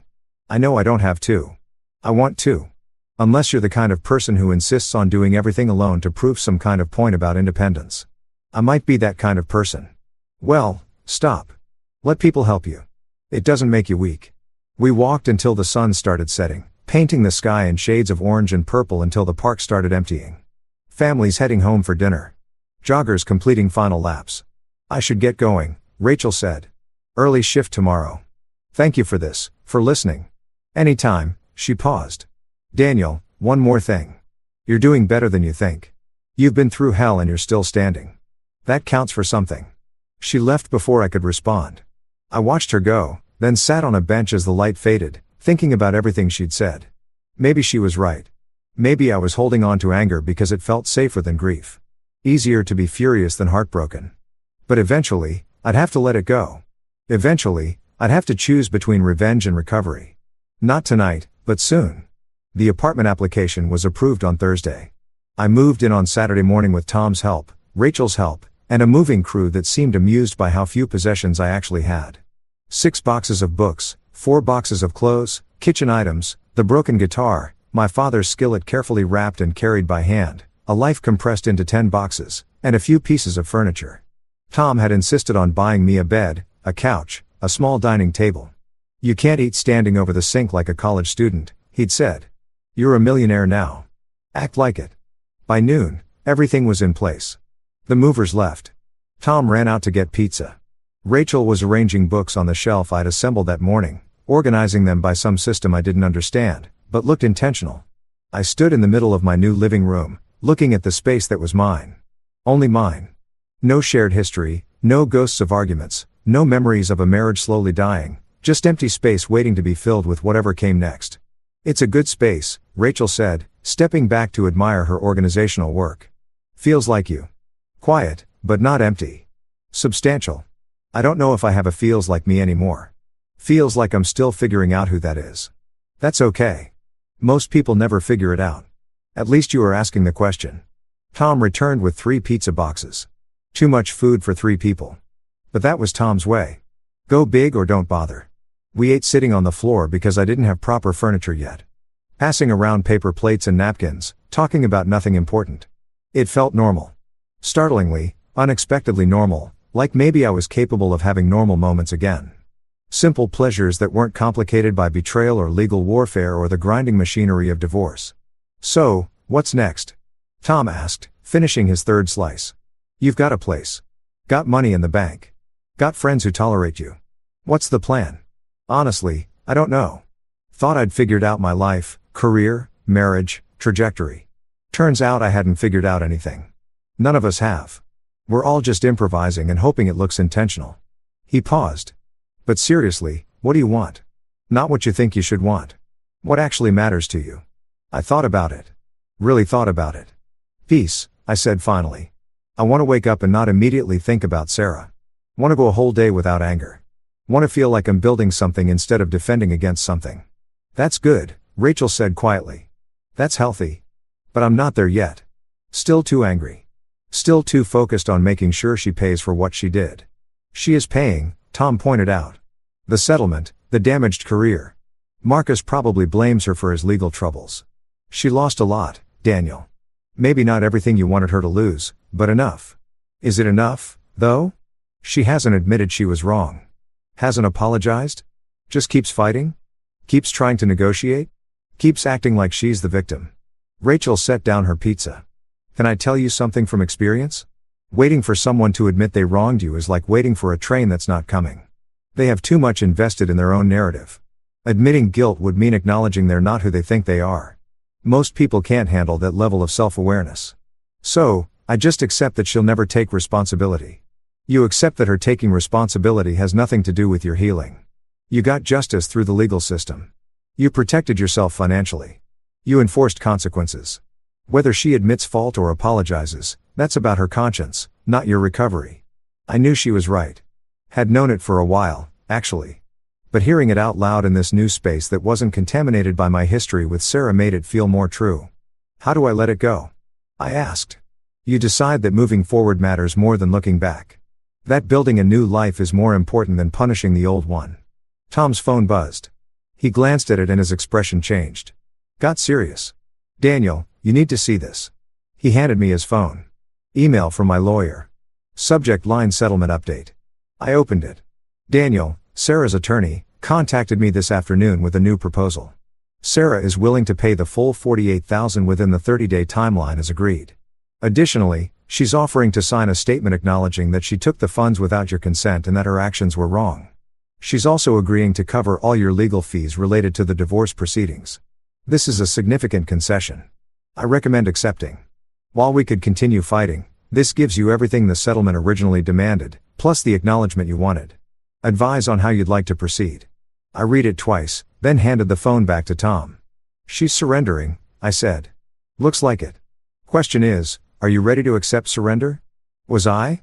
I'd been fighting for so long that accepting victory felt strange, anticlimactic, like the story was ending without a proper climax. But maybe that's how real life worked. Maybe not every conflict ended with dramatic confrontation. Maybe sometimes people just stopped fighting, admitted defeat quietly, moved on. Tell her I accept, I said. All terms. End it. Tom nodded, started typing a response to my lawyer. Rachel touched my arm. How do you feel? I don't know. Relieved, disappointed, both. Victory doesn't always feel victorious. Especially when what you won was just not losing everything. Poetic. True, though. We finished the pizza. Tom left around 3, claiming he had plans, but probably just wanting to give Rachel and me space. Rachel stayed, helped me unpack boxes, hung pictures on the walls, prints I'd bought from a local artist. Nothing expensive, just images that felt calming. A forest scene, a mountain landscape, a seascape at sunset. No photos? She asked, noticing the absence of personal pictures. Don't have many. Sarah took most of them. The ones of us together. Didn't want to keep those anyway. What about family? Friends? My parents are dead. Father died 5 years ago. Mother when I was a kid. No siblings. Tom's the closest thing I have to family. That's sad. It's just facts. Can't miss what you never had. She gave me a look that suggested she didn't believe that, but didn't push. By evening, the apartment looked lived in. Books on shelves, clothes in the closet, kitchen organized. My father's skillet hanging on a hook by the stove. I'd never use it probably, but having it visible felt important. Rachel and I sat on the balcony as the sun set, drinking cheap wine from the grocery store, watching the street below as neighbors came home from work, as lights turned on in windows, as the day transitioned into night. This is nice, she said. Peaceful. Yeah. You going to be okay here alone? I think so. Spent too long not being alone. Need to remember how to be comfortable with myself. That's wise. A lot of people jump from relationship to relationship because they can't handle their own company. Is that a subtle way of telling me not to get involved with anyone too quickly? She smiled. Maybe. Or maybe it's a less subtle way of saying I'm interested but patient. I can wait until you're ready, if you're ever ready. And if I'm not, then we stay friends. I'm not going to pressure you, Daniel. You've been through enough pressure. We sat in comfortable silence as darkness settled over the city. I thought about everything that had happened since that morning in the cabin. The abandonment, the theft, the fight back, the slow, grinding process of enforcing consequences and protecting myself. I'd won in every way that mattered. I'd won.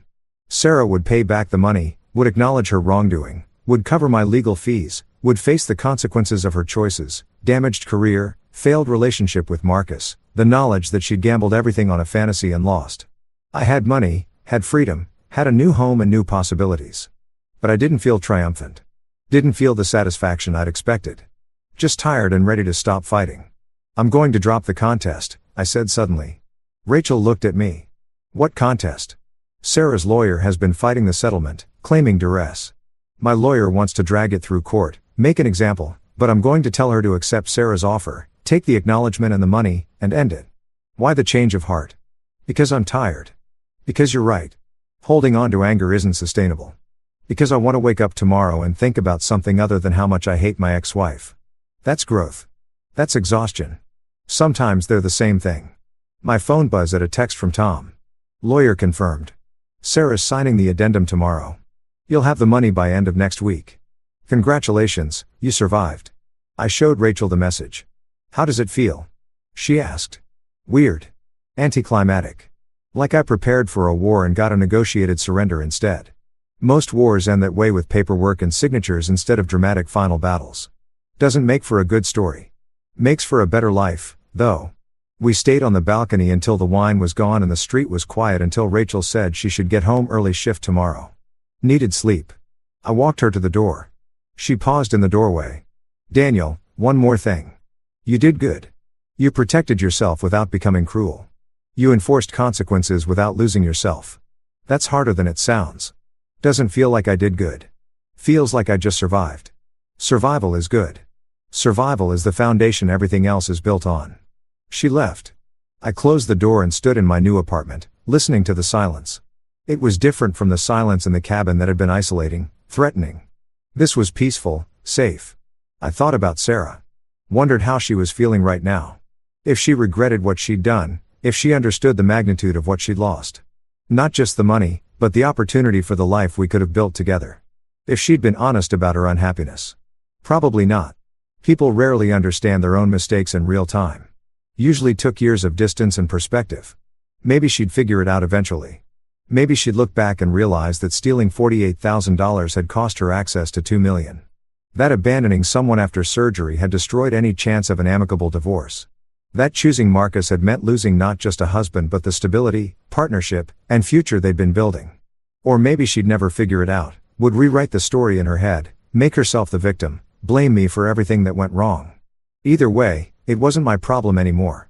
I was done carrying her choices, done letting her actions define my life, done being the person she'd tried to break. I walked through my new apartment one last time before bed, checked the locks, adjusted the curtain, set my coffee maker to brew automatically in the morning. Simple actions, normal actions, the building blocks of a regular life. In the bedroom, I unpacked the last box. Found a framed photo I'd forgotten I had. Me and my father at the cabin taken years ago. I was maybe 25. He was healthy then, strong, smiling at the camera with that quiet confidence he'd always had. I set it on the nightstand, looked at it for a moment. I survived it, I said to the photo, to him, to the memory of the man who taught me about self-reliance and quiet strength. Just like you knew I would. The photo didn't answer, but I felt something settle anyway. Some sense that I'd passed a test, that I'd been broken and had put myself back together differently than before, but whole. I lay down in my new bed in my new home, and waited for sleep. Tomorrow would bring the final signatures, the official end, the closing of a chapter that had been painful and transformative and necessary. And then what? Then I'd figure out how to be happy, how to build a life based on what I wanted instead of what I was fighting against. How to be someone who'd been hurt but hadn't let hurt define them. Then I'd wake up and not think about Sarah. Would drink coffee on my balcony. Would maybe text Rachel and see if she wanted to get dinner. Would call Tom and thank him for everything. Would take my broken guitar to the repair shop and see if it could be fixed. Would start treating each day as a beginning instead of a recovery. Would learn how to live instead of just survive. Outside the city hummed with life. Millions of people with their own stories, their own betrayals, their own battles with whether to choose anger or healing. I chose healing not because I was noble near enlightened, but because anger was exhausting and I was tired of being tired. I closed my eyes. Somewhere in the darkness, I felt the weight begin to lift. Not all at once, not completely, but enough. Enough to breathe.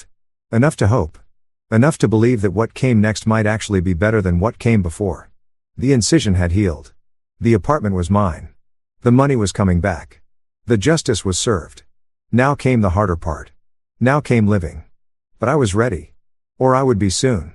3 months later, I sat on my balcony with morning coffee, watching the neighborhood wake up. The trees were fully green now. Summer had arrived, gentle and warm. Rachel sat across from me, still in pajamas, reading something on her phone and occasionally laughing at whatever she found amusing. We'd been together, officially together, for 6 weeks, slowly, carefully, with both of us aware that I was still healing from wounds that went deeper than surgery. It was working.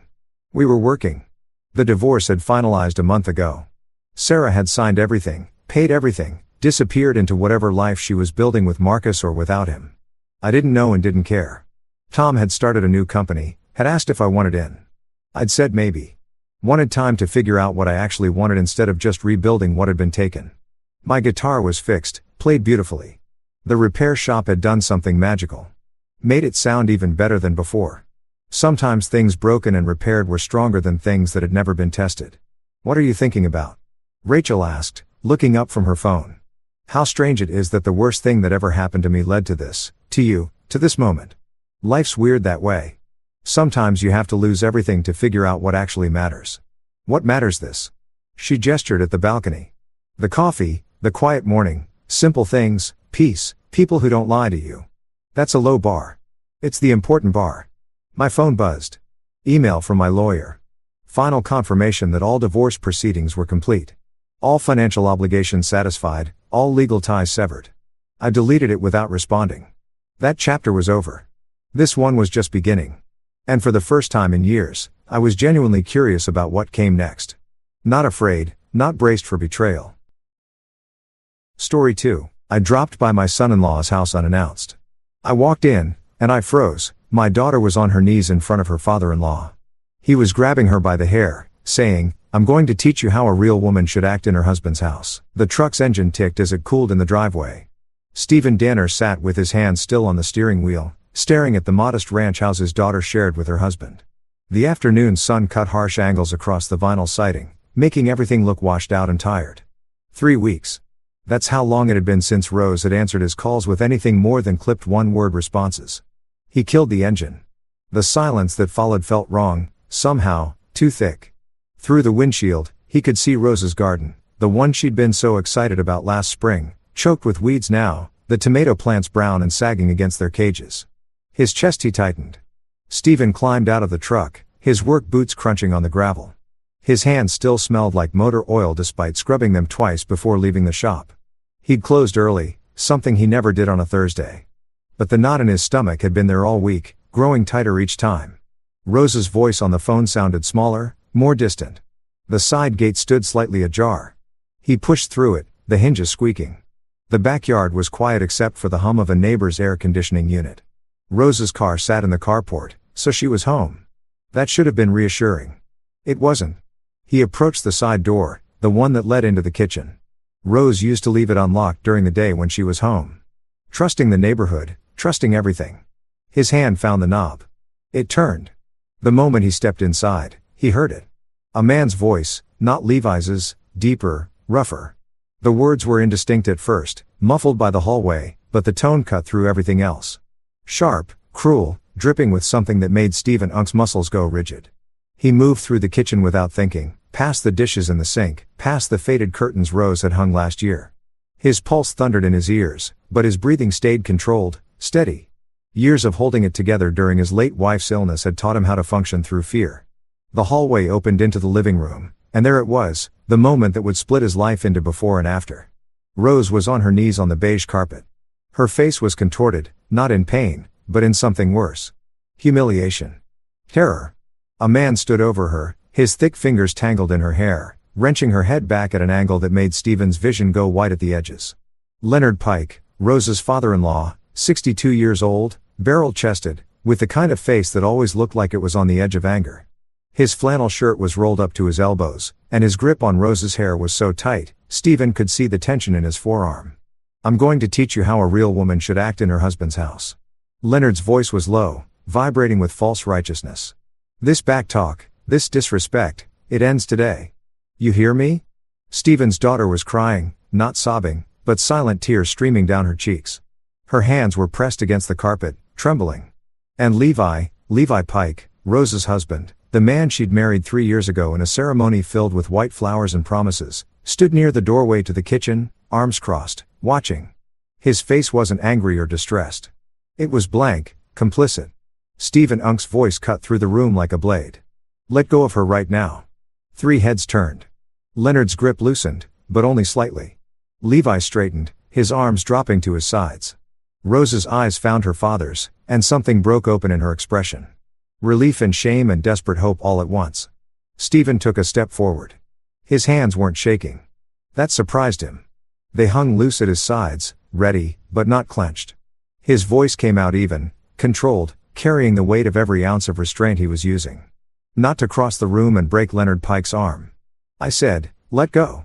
Leonard released Rose's hair and stepped back, his expression shifting into something that might have been meant to look casual, innocent, like Stephen had just walked in on a friendly conversation. The transition was so smooth, it was sickening. Stephen. Leonard's tone was almost jovial. Didn't know you were stopping by. Get up, Rose. Stephen didn't look at Leonard. He kept his eyes on his daughter. Get your shoes. You're coming home with me. Rose started to rise, her movements shaky. Levi moved then, stepping forward with his hands raised in a placating gesture. Dad, this isn't what it looks like.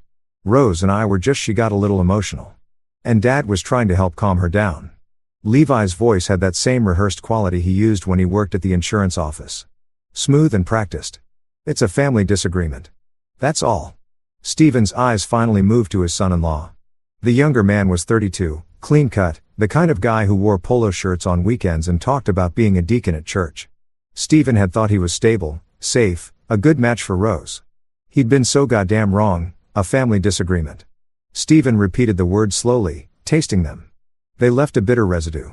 He looked back at Leonard, who was now standing with his thumbs hooked in his belt loops. Chin up. That what you call grabbing a woman by her hair? Stephen, you're overreacting. Leonard's voice had an edge now. Rose needs to learn. She's leaving now. Something in Stephen's tone made both Pike men take a step back. It wasn't loud. It wasn't aggressive. It was the sound of a door closing. Final and absolute. The sound of a man who had just made a decision and would not be moved from it. Rose found her shoes by the couch, canvas slip-ons, the left one scuffed. Her hand shook as she put them on. Stephen moved to her side, placing himself between her and the pikeman. His hand touched her shoulder, gentle but firm. Come on, sweetheart. Levi started to protest, stepping forward again. You can't just take her. Watch me. Stephen guided Rose toward the door. She moved like someone walking through fog, her breathing shallow and quick. Behind them, Leonard's voice rose, gaining volume. This is wrong, Stephen. A wife's place is with her husband. You're interfering in. Stephen turned at the threshold. One arm still around Rose. He looked at Leonard Pike for 3 full seconds without speaking. The older man's voice died in his throat. Don't come to my house, Stephen said quietly. Don't call. Don't text. If you try, I'm calling the police. He walked Rose through the kitchen, through the side door across the backyard. The late afternoon sun felt too bright after the dim living room. Rose stumbled once on the gravel, and Stephen caught her elbow, steadying her. He opened the passenger door of his truck and helped her in. By the time he walked around to the driver's side, his hands had started shaking. He gripped the steering wheel hard as he pulled out of the driveway. His knuckles white. Rose sat pressed against the passenger door, her arms wrapped around herself. Neither of them spoke for the first 10 minutes of the drive. The radio was off. The only sound was the truck's engine and the occasional whisper of traffic passing in the opposite direction. Stephen Unk's mind was racing, but his face stayed calm. He learned that during the hospital years with his wife, how to keep steady when everything inside was screaming. How to be the rock when the world was crumbling. But this was different. The image of Rose on her knees, Leonard's hand in her hair, kept replaying. Each time it looped, Stephen's grip on the wheel tightened. He forced his jaw to unclench. Forced his breathing to stay even. When they pulled into his driveway, Rose finally spoke. I'm sorry. Her voice was barely audible, scraped raw. Stephen turned off the engine. He looked at her. Really looked at her for the first time since they'd left. Her hair was tangled where Leonard had grabbed it. Her eyes were red-rimmed. She lost weight, he realized. Her collarbones were too prominent above the neckline of her shirt. How'd he miss this? You have nothing to be sorry for, he said, each word deliberate. Certain nothing, Rose. You hear me? She nodded, but tears spilled over again. Stephen reached across and took her hand. It was cold despite the heat of the day. Come on, let's get inside. The kitchen table had been his wife's favorite spot. She'd spent mornings there with her coffee, reading the paper, watching the birds of the feeder outside the window. After she died 6 years ago, Stephen had kept everything exactly the same. Same table, same chairs, same faded placemats. Sometimes it comforted him, sometimes it itched. Now Rose sat in her mother's chair. Both hands wrapped around a mug of tea she hadn't touched. The steam had stopped rising 20 minutes ago. Outside, the sun was setting, painting the kitchen in shades of orange and amber. Stephen sat across from her, waiting, not pushing. He made the tea, set out some crackers she hadn't eaten, and then just sat, quiet, present. Finally, Rose's voice broke the silence. It wasn't always like this. Stephen nodded. Didn't interrupt. When we first got married, Levi was different. Or maybe he wasn't. Maybe I just didn't see it. Her fingers traced the rim of the mug. His family is traditional, he said. Close and kid. They have rules about how things should be. Jitter rolls. I thought it was just, old-fashioned, not harmful. She looked up at her father. The shame in her eyes cut him. When did it change? He asked gently. About a year in, maybe 6 months after we moved into that house. Rose took a shaky breath. Leonard started coming over a lot. He'd sit at our kitchen table and talk to Levi about how to manage a household. I thought it was weird, but Levi said his dad was just looking out for us. Stephen Unk's jaw tightened, but he kept his expression neutral. What kind of management? Everything. The word came out bitter. How I should dress, how I should talk, why I should work. Leonard said a wife should be guided by her husband and his father until she learns the right way. Levi agreed with him. Every time she set the mug down, her hands starting to shake again. Then it got worse. Levi took over her bank accounts. Said he'd handle the money because that's the man's job. He started reading my texts, checking my location on my phone. If I questioned it, he'd get this look. She trailed off, staring at something Stephen couldn't see. What looked? Like I disappointed him, like I was failing at being a wife. Her voice cracked and Leonard, he started correcting me. That's what he called it. If I didn't fold laundry the right way, if I talked back, if I didn't show enough respect. Stephen's hands curled into fists under the table. He hurt you before today. It wasn't a question. Rose nodded slowly. Not at first. At first, it was just grabbing my arm too hard, backing me into corners when he was lecturing me. Then a few months ago, I told Levi I wanted to visit you for your birthday. And Leonard got angry. He said I was putting my birth family above my real family. He pushed me against the wall. Not hard enough to bruise, but hard enough to make his point. The words kept coming faster now, like a dam breaking. Levi locked me outside once. It was February. I'd raised my voice during an argument, and he said I needed to cool off. I stood on the porch for 2 hours before he let me back in. Leonard said it was good for me, that I needed to learn consequences. Stephen felt something cold and hard settling in his chest. Not rage, not yet. Something more calculated, more permanent. They read your messages, he said. That's why you stopped texting me. Levi checks my phone every night. If I delete anything, he knows. Rose wiped her eyes with the back of her hand. I tried to call you a few weeks ago from work, but he found out. He didn't hit me, but he took my car keys. Said I couldn't be trusted to drive alone. Leonard backed him up, said it was protective leadership. Today, Stephen said carefully, what happened before I got there? Rose's face went pale. I asked if I could have $20 for groceries. We were out of milk and Levi had the debit card. Leonard was there and he got so angry. Said asking for money was disrespectful. I should have planned better. I tried to defend myself and he grabbed my hair and forced me down. He said her voice dropped to a whisper. He said he was going to teach me how a real woman behaves in her husband's house. The room fell silent except for the tick of the clock on the wall. Stephen watched his daughter, this person he'd raised, who'd been bright and funny and fearless, reduced to this trembling apologetic shell. None of that is love, he thought. But he didn't say it yet. Instead, he asked one more question. Rose, do you want to go back there? Her answer came immediately, desperate. No. God, no. Dad, please don't make me go back. I won't. The certainty in his voice stopped her spiraling. You're staying here for as long as you need. Forever. If that's what it takes. But Levi will. Levi can try.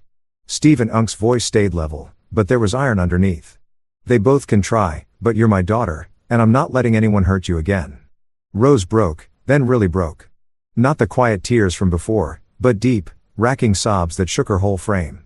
Stephen moved around the table and pulled her into his arms, holding her the way he had when she was small, and the world had scared her. But this wasn't a scraped knee or a bad dream. This was something that had been breaking her systematically, piece by piece, for more than a year. And as Stephen held his daughter while she cried, something crystallized inside him, a decision, a vow, no forgiveness, no compromises, no mercy. The Pike men had made their choices. Now he'd make his. That night, after Rose had finally fallen asleep in the guest room, her old room, really still with the same blue curtains and the bookshelf she'd filled in high school, Stephen sat at his kitchen table with a notepad and pen. The house was quiet around him. The kind of deep silence that comes after midnight in small southern towns when even the crickets have gone to sleep. The fluorescent light over the stove cast everything in a pale clinical glow. He started writing. Not everything, just the facts he knew, the things Rose had told him, the things he'd seen. Physical assault. Leonard grabbing Rose by the hair. Financial control. Levi taking all bank access isolation. Monitoring her phone. Limiting her movement coercion, Leonard's corrections, Levi locking her outside threats, implicit threats about consequences and respect. Stephen stared at the list. It looked stark on paper, clinical, but underneath each line, he could see Rose's face, hear her voice cracking as she described being pushed against walls, grabbed, monitor controlled. His hand moved to the top of the page and wrote one more line. They would try to get her back because they would. Men like Leonard and Levi didn't just let go of control. They'd come here. They'd make demands. They'd probably bring the whole Pike family. Paint Stephen as the villain. Claim he was turning Rose against them. He needed to be ready. Stephen pulled out his phone and opened a notes app. Started a new timeline. Year 1, marriage seems normal. Year 2, Leonard's increased involvement. Levi's control begins. Year 3. Escalation, physical intimidation, isolation, today's assault. He thought back over the past year, forcing himself to remember the signs he'd dismissed. Rose canceling Sunday dinners last minute. The way she'd started wearing only jeans and loose shirts, nothing colorful anymore. How she'd stopped talking about her job, stopped sharing stories about her life. He thought she was just settling in a married life, busy, distant the way adult children sometimes got. He'd been blind. Stephen set down his phone and rubbed his eyes. The clock on the microwave read 2:47 a.m. He should sleep. But every time he closed his eyes, he saw a Rose on her knees. He picked up the pen again and wrote one more thing at the bottom of the page. No forgiveness, no compromises. It wasn't a plan yet, but it was a foundation. Friday morning came too early. Stephen woke to sunlight streaming through his bedroom window and the sound of movement in the kitchen. For one disoriented moment, he thought it was his wife making breakfast the way she used to. Then reality settled back into place. He found Rose at the stove flipping pancakes with mechanical precision. She'd showered, her hair still damp, wearing an old sweatshirt she must have found in her closet. The bruising on her scalp wasn't visible, but Stephen knew it was there. You didn't have to cook, he said. She glanced at him. I wanted to. I like doing it when it's my choice. The weight of that sentence hit him squarely in the chest. He poured himself coffee and sat at the table watching her work. The pancakes were perfect, golden brown, fluffy. She'd always been good at this, even as a teenager learning from her mother. They ate in comfortable silence for a few minutes. Then Rose spoke, her voice small. They're going to come here, aren't they? Probably. What are you going to do? Stephen took a sip of coffee, considering his answer. Nothing I'm not prepared for. But Rose, I need to ask. Do you want to press charges for what Leonard did? She froze, fork halfway at her mouth. I don't know. You don't have to decide right now, but we should document everything. Photos, statements, anything that proves what's been happening. He kept his tone and gentle but firm just in case. Rose set down her fork. Levi will say I'm lying. Then we make sure the truth is louder than his lies. She looked at him, really looked at him, searching his face for something. Whatever she found there made her shoulders straighten slightly. Okay, she said. Okay, we document it. After breakfast, Stephen took careful photos of Rose's scalp where Leonard had grabbed her. The area was tender, slightly swollen, with faint bruising starting to show. Then he had her write out everything she could remember, dates, incidents, witnesses, Anything that might be useful. By noon, his phone started buzzing. Text from a number he didn't recognize.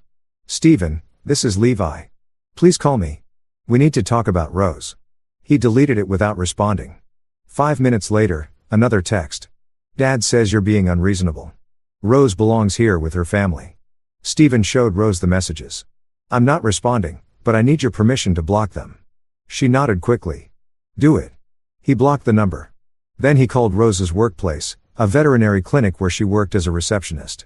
He spoke to her supervisor, a woman named Janet, who'd hired Rose right out of college. Janet, this is Stephen Danner, Rose's father. There's been a family emergency and Rose needs some time off. There was a pause. Is she okay? She will be. Can you work with us on this? Of course, Stephen. Janet's voice dropped. I've been worried about her for months. She hasn't seemed like herself. His chest tightened. What do you mean?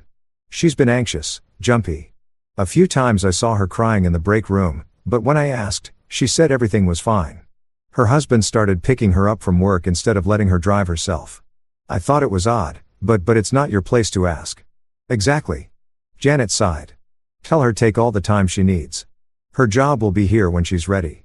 After the call, Stephen found Rose in her room sitting on the edge of the bed with her phone in her hands. Your boss sent her support, he said. And you've got time off approved. Rose nodded absently, still staring at her phone. Levi is calling. Don't answer. He'll just keep calling. Stephen sat beside her. Then let him. You don't owe him a conversation. You don't owe him anything. She powered off the phone and sat on the nightstand like it might bite her. I keep thinking, she said quietly, about how it started so small. How I didn't notice until it was too late. That's how it works. That's how men like them operate. Stephen chose his next words carefully. None of this is your fault, Rose. Not a single bit of it. She didn't respond, but he saw her throat work as she swallowed hard. That afternoon, the pikemen came. Stephen heard the truck pull into his driveway around 3 o'clock. The distinctive rumble of Leonard's old F-250. He was in the garage organizing tools he didn't need to organize, but it gave him something to do with his hands. Through the garage door window, he watched Leonard and Levi climb out. Both wore expressions of righteous determination. Leonard walked like he owned the property. Levi followed half a step behind, jaw set. Stephen pulled the garage door shut and walked around to meet them in the driveway. He didn't invite them closer. Stephen. Leonard's tone was clipped. False friendly. We need to talk about this situation. There's no situation. Rose is staying here. She's my wife, Levi said, stepping forward. His voice had that practice quality again. Reasonable but firm. She belongs at home. Whatever misunderstanding happened yesterday, we can work through it as a family. Stephen Unk's expression didn't change. Misunderstanding. That's what you're calling it. Dad was trying to help. Levi continued. Rose got emotional and your father grabbed my daughter by her hair and forced her to her knees. Stephen Unk's voice cut through the excuse like glass. There's no misunderstanding about that.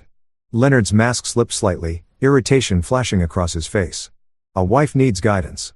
The Bible is clear. Don't. Stephen Unk's voice dropped lower. Dangerous. Don't quote scripture of me to justify abuse. It's not abuse. It's discipline. You laid hands on my daughter in anger with violence.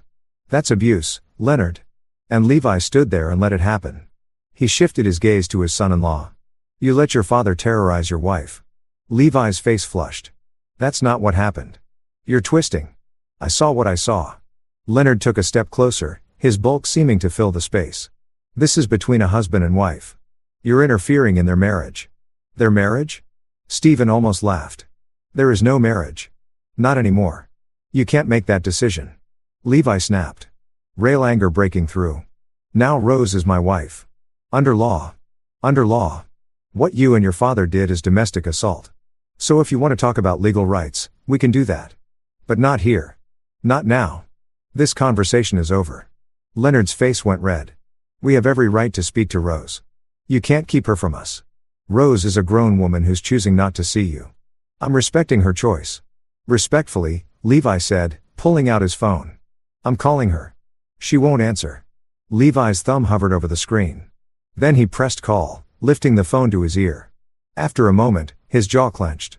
It's going straight to voicemail. Like I said, Leonard lunged forward then, faster than Stephen expected for a man his size. He grabbed Stephen's shirt front with both hands, pulling him close. "You listen to me." Stephen's hands came up, breaking Leonard's grip with a sharp practice motion. Years of working with his hands, moving engines and heavy equipment had left him stronger than he looked. He didn't push Leonard away. Just freed himself and stepped back. "Touch me again," Stephen said quietly. "And I'm calling the police. Get off my property." For a moment, Leonard looked like he might swing. Stephen saw it in the way his shoulders bunched, the way his hands curled into fists. Levi grabbed his father's arm. "Dad, come on." Leonard shook him off, but took a step back. "This isn't over, Stephen. Rose's family. She belongs with us." "No," Stephen said. "She doesn't." He turned and walked to his front door, opened it, stepped inside, locked it behind him. Through the living room window. He watched the Pike men stand at his driveway for another 30 seconds before finally climbing back into their truck and leaving. Rose appeared from the hallway, her face pale. "I heard they're gone." "For now," Stephen nodded. "For now." That night, he started making calls. The first call was to his sister, Michelle, who worked as a trauma nurse at Vanderbilt Medical Center in Nashville. She answered on the second ring, her voice warm but tired. "Stevie, everything okay?"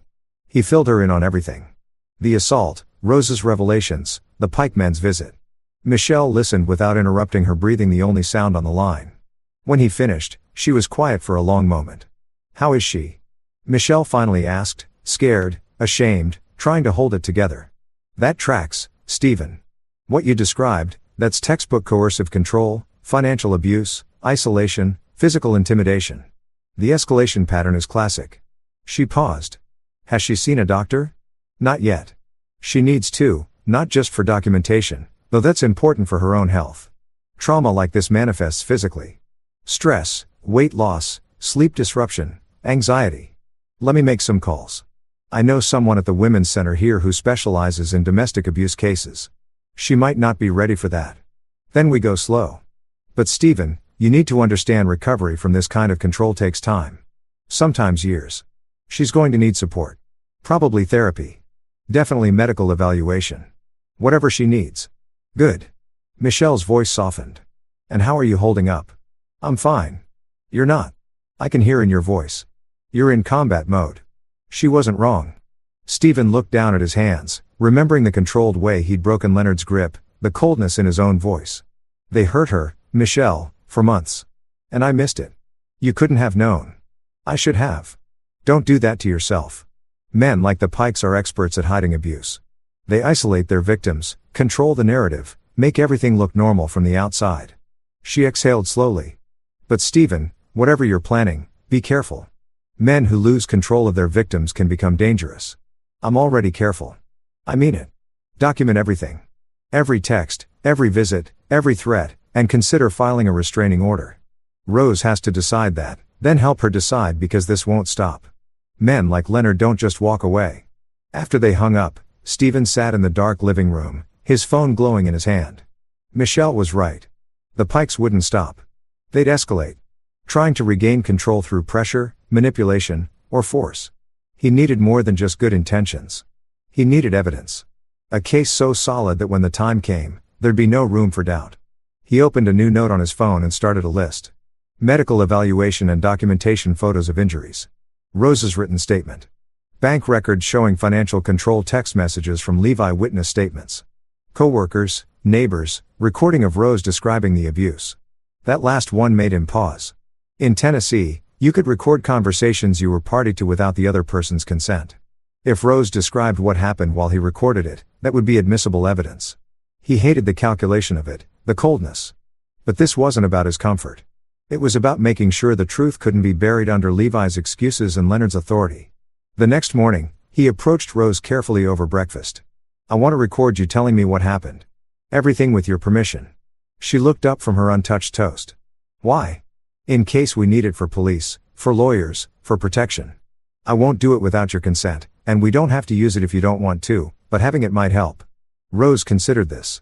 Her fingers tapping against her coffee mug. "Okay. Yeah, let's do it." They sat in the living room, Stephen's phone recording between them on the coffee table. Rose spoke for 47 minutes, her voice steady but strained, describing in detail the progression of control, the incident of intimidation, the escalating violence. When she finished, Her hands were shaking again. But there was something else in her expression, too. A kind of grim relief. "I've never said it all out loud before," she said. "Not like that. How does it feel?" "Terrifying, but also lighter somehow." Stephen saved the recording with a date stamp file name and backed it up to 3 separate locations. Then he reached across and squeezed his daughter's hand. "You're brave, Rose. Braver than you know." She shook her head. "I'm not brave. I'll let it happen for so long." "You survived. That's brave." Before she could argue, Stephen Unk's phone buzzed. A text from an unknown number. "This is Janet from the clinic. One of Rose's coworkers wants to talk to you about what she witnessed. Can I give her your number?" Stephen showed Rose the message. "You have a choice here, but it might help." Rose nodded slowly. "Tell her yes." 20 minutes later, Stephen Unk's phone rang. A young woman's voice, nervous but determined. "Mr. Danner, this is Ashley. I work with Rose at the clinic. Thanks for calling. Is she okay? We've all been so worried." Her husband Ashley trailed off, then gathered herself. "Look, I don't know if this helps, but I've seen things. Heard things. If you're trying to help Rose, I want to tell you what I know." Stephen grabbed his notepad. "I'm listening." Ashley described 6 months of observations. Levi showing up unannounced to check on Rose during her shifts. Rose crying in the break room and making excuses about stress. A day when Rose came to work with a sore wrist she claimed she'd slept on wrong. Most damning, a conversation Ashley had overheard between Rose and Levi in the parking lot. He was going through her purse, Ashley said, like actually dumping it out on the hood of his truck. He found a receipt for lunch she'd bought for herself, and he got so angry. He told her she was wasting family resources and that she needed to ask permission for purchases. Rose just stood there apologizing over and over. When was this? 3 months ago, maybe late June. Stephen wrote it down. "Would you be willing to provide a written statement or testify if it comes to that?" "Absolutely. Whatever helps Rose." 2 more coworkers called over the next few days. A woman who'd noticed bruises on Rose's arms that she'd hidden with long sleeves in summer. A man who'd seen Leonard Pike corner Rose outside the clinic, lecturing her about proper behavior while Rose shrank against the building. Each conversation added another piece to the picture. And each one made Stephen's resolve harden. On Sunday, a week after the living room incident, Stephen stood in his backyard watering the scraggly lawn and thinking about next steps. Rose was inside reading. Actually reading something she said she hadn't done in months because Levi thought it was wasted time. A car pulled up at the curb. Not the Pikes. Stephen didn't recognize the vehicle at first. A newer Honda sedan, dark green. A young woman got out. Mid-20s, blonde hair pulled back in a ponytail. She looked nervous, glancing around as if checking to see if she was being followed. She approached the fence slowly. "Mr. Danner, that's me. I'm Nora Pike, Levi's sister." She said it quickly like ripping off a bandage.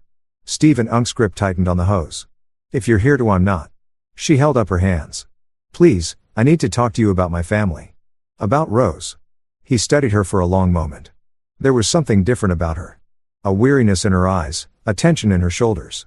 Not the aggressive certainty of Leonard or Levi. "Wait here." He turned off the hose and went inside. Found Rose in the living room. "Levi's sister is outside. Does she want to talk?" Rose's face went white. "Nora, what does she want?" "Claims she wants to help, but you don't have to see her. I can send her away." Rose stood, her book falling, forgotten to the couch. "No, let me talk to her." They went outside together. Nora stood by the fence, hands shoved in her pockets. When she saw Rose, her expression crumpled slightly. "Rose. God, I'm so sorry." "Sorry for what?" Rose's voice was guarded. "For all of it, for not stopping it, for being part of that family." Nora looked between them. "I've been trying to get away from them for years. My dad, as he's controlled all of us our whole lives. Levi learned everything from him." Stephen crossed his arms. "Why are you here, Nora?" "Because what happened to Rose isn't new. It's how our family operates. My dad believes in traditional authority, which really means he gets to control everyone, especially the women. My mom left when I was 15 because she couldn't take it anymore. Levi and I stayed with Dad, and he shaped Levi into a copy of himself. That doesn't excuse what they did," Rose said quietly. "I know. I'm not making excuses. I'm telling you that you're not the first person my father has heard, and my brother has become just like him." Nora pulled her phone from her pocket. "I have proof.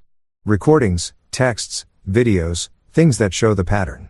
I've been collecting them because she swallowed hard. Because I always knew someday someone would need them." I'm giving them to you. Stephen and Rose exchanged a glance. Why? Stephen asked. Because it needs to stop.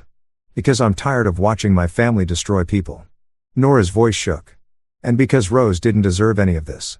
None of the women who've married into our family did. Women. Rose's voice was small, plural. Levi's first girlfriend. She lasted 6 months before she left. So my dad scared her. And my older cousin married a woman who lasted 2 years before filing for divorce. She claimed emotional abuse. But the family rallied around my cousin and made her look unstable. She moved to Texas to get away from us. Stephen felt something cold settle deeper in his chest. Your father has done this before. Over and over. He believes he's righteous. That God gave him authority over his family, and that includes daughters-in-law, nieces, anyone in his sphere. He sees himself as a patriarch in a biblical sense, which really means he's a controlling, abusive man who uses religion as an excuse. Nora held out her phone. Everything's here. Videos from family gatherings where you can hear him yelling at people, berating them. Texts where Levi admits dad keeps Rose in check. Recordings of dad lecturing me about submission and obedience. I'll send you everything. And she hesitated. And if you press charges, I'll testify against both of them. Rose's eyes filled with tears. Nora, if you do that, your family will. They'll disown me. I know, but they don't feel like family anymore. They feel like a prison. Nora looked at Stephen. Please, let me help. It's the least I can do. Stephen took her phone number and promised to call. As Nora drove away, Rose stood in the driveway looking stunned. She was always the quiet one. Rose said, I never thought. Abuse victims often become the strongest advocates. Stephen said she's been trapped, too, just in a different way. That night, Nora sent over 23 files. Videos of Leonard verbally berating family members at gatherings. His voice dripping with contempt. Text screenshots where Levi discussed managing Rose with his father. A particularly damning video from a barbecue where Leonard grabbed Nora's wrist hard enough to leave marks when she questioned one of his statements. Stephen watched each file methodically, taking notes. The pattern was unmistakable. Leonard Pike was a systematic abuser who built his entire family structure around control, and Levi had learned every technique. But now Stephen had proof. Not just Rose's word against theirs. Multiple witnesses, multiple incidents, a pattern spanning years. He added everything to an encrypted folder on his laptop and backed it up in 3 locations. Then he opened a new document and started outlining a timeline. Every incident, every witness, every piece of evidence, organized chronologically. It took him until 2 a.m. when he finally finished. He had 17 pages of documented abuse spanning 3 years involving multiple victims with corroborating statement from 6 witnesses. Rose appeared in the kitchen doorway wrapped in a bathrobe. Can't sleep, just finishing something. She sat across from him, looking at the pages spread across the table. Is that enough to make them stop? It's a start. Stephen met her eyes. Rose, I need to ask you something and you can say no, but I think we should file charges for assault, coercion, and financial abuse against both of them. Her face went pale. That's serious. What they did is serious. But if we do that, there's no going back. It becomes official, public. Her hands twisted together. Everyone will know. Everyone should know. Men like Leonard and Levi count on shame and silence. They count on their victims being too scared to speak up. Stephen reached across and took her hands, stealing them. But this is your choice. I'll support you either way. If you want to walk away, rebuild quietly. I understand. But if you want to fight back, I'm with you. All the way. Rose stared at their joined hands for a long time. When she looked up, something had shifted in her expression. Something hard and certain. I want to fight back, she said. I want them to face consequences for what they did. Not just to me, to everyone. You're sure? I'm sure. Stephen squeezed her hands once, then let go. Okay, then we do this, right? Monday morning, we go to the police together. What? They don't believe us. Stephen tapped the stack of papers on the table. They will. The rest of the weekend passed in tense preparation. Stephen and Rose went over every detail, making sure the timeline was accurate, the statements were clear, the evidence was organized. Michelle drove up from Nashville on Sunday afternoon to take Rose to a private medical appointment where a doctor documented the physical effects of prolonged stress and noted the healing bruises on her scalp. Your blood pressure is elevated, the doctor told Rose gently. You've lost 15 pounds since your last physical. You're showing signs of chronic stress and anxiety. These are all consistent with trauma. The medical report went into the folder. Sunday evening, Stephen sat on his back porch watching the sun set over Cedarbrook. The sky was bruised, purple and orange, the air thick with humidity. He could hear neighbors' conversations drifting over fences, the distant sound of someone's television, the bark of a dog. Normal Sunday, evening sounds, normal life. Except nothing felt normal anymore. Tomorrow would change everything. Once they filed charges, there'd be no taking it back. The Pikes would fight. They'd hire lawyers. They'd try to paint Rose as unstable, him as interfering. They'd use their church connections, their standing in the community, every advantage they had. But Stephen had something they didn't, the truth. And he was willing to fight for it longer and harder than they could fight against it. Rose joined him on the porch, sitting in her mother's old rocking chair. Nervous, she asked. Determined. Me, too. She was quiet for a moment. Dad, thank you for not letting me go back. For believing me always, sweetheart. Always. They sat together until full dark, neither speaking. Both gathering strength for what came next. Monday morning arrived gray and cool, unusual for late summer in Tennessee. The forecast called for rain, and the clouds hung low and heavy, turning the world the color of stone. Stephen wore clean work pants and a button-down shirt. Rose wore jeans and a simple blouse, her hair pulled back. They both looked tired. Neither had slept well. The Cedarbrook Police Department occupied a low brick building on Main Street, sandwiched between the post office and a hardware store. Stephen had driven past it 1,000 times. He never imagined walking through those doors to report his own son-in-law and father-in-law for domestic violence. The lobby smelled like burnt coffee and old carpet. A young officer at the front desk looked up as they entered. "Help you folks. We need to file a report," Stephen said. His voice was steady for domestic assault and abuse. The officer's expression shifted, becoming more attentive. "Let me get someone for you. Have a seat." They sat in hard plastic chairs, bolted to the floor. Rose's leg bounced nervously. Stephen placed a hand on her knee, stilling it, and she gave him a weak smile. 10 minutes later, a woman in plain clothes emerged from the back. Late 40s, dark hair and a practical blonde, sharp eyes that took in everything. "I'm Detective Sarah Morales. Why don't you come back with me?" "No, wait." User said, "Don't use the name Sarah. Let me fix that." 10 minutes later, a woman in plain clothes emerged from the back. Late 40s, dark hair and a practical blonde, sharp eyes that took in everything. "I'm Detective Patricia Morales. Why don't you come back with me?" She led them to a small interview room with a table for chairs and a recording camera mounted in the corner. The walls were beige. The floor was scuffed linoleum. Everything about the space felt designed to strip away pretense. "Before we start," Detective Morales said, settling in her chair, "I want you to know that reporting domestic violence takes courage. We take these cases seriously. I'm going to ask you questions, and some of them might be difficult. Take your time. We'll record this conversation for documentation purposes." "Okay." Rose nodded. Stephen said, "Understood. Who are we talking about here? Who's the victim? Who's the abuser?" "I'm the victim," Rose said, her voice stronger than Stephen expected. "My husband, Levi Pike, and my father-in-law, Leonard Pike." Detective Morales began taking notes. "Tell me what happened." Rose started with last Thursday, the living room, Leonard's assault, Stephen Unk's intervention. Her voice trembled at first, but gained strength as she went. Detective Morales didn't interrupt, just nodded occasionally, her pen moving steadily across the page. When Rose finished that part, the detective looked up, "And your father witnessed this?" "All of it," Stephen confirmed. "I saw Leonard Pike grab my daughter by her hair and force her to her knees. I heard him threaten to teach her how a real woman should act. My son-in-law stood there and did nothing." "Can you describe Leonard Pike's exact actions? How he grabbed her where, how hard?" Stephen described it in careful detail. The grip, the angle, the visible strain on Leonard's forearm, Rose's position on the floor. The detective wrote everything down.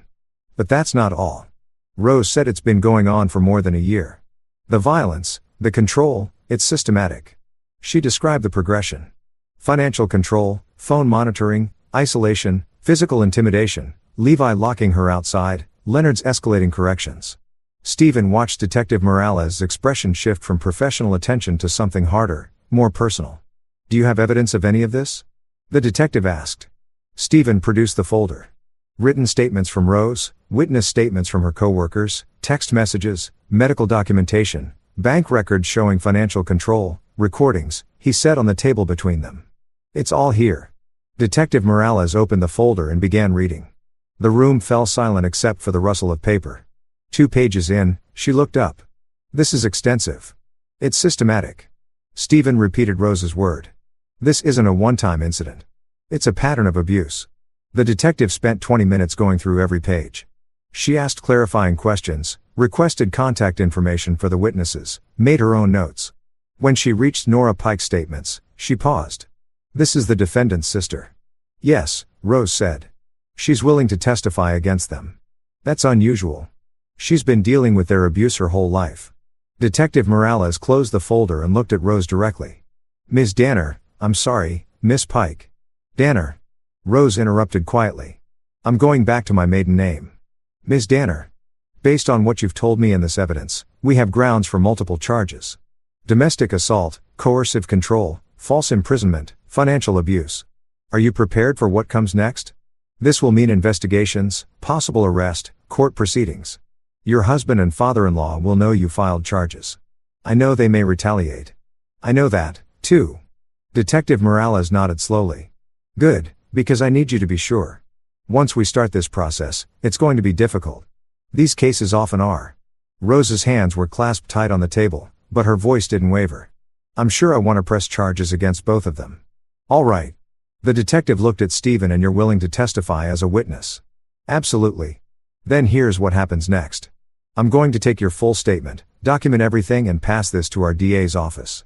They'll review the evidence and decide on charges. If they move forward, and based on what I'm seeing here, warrants will be issued.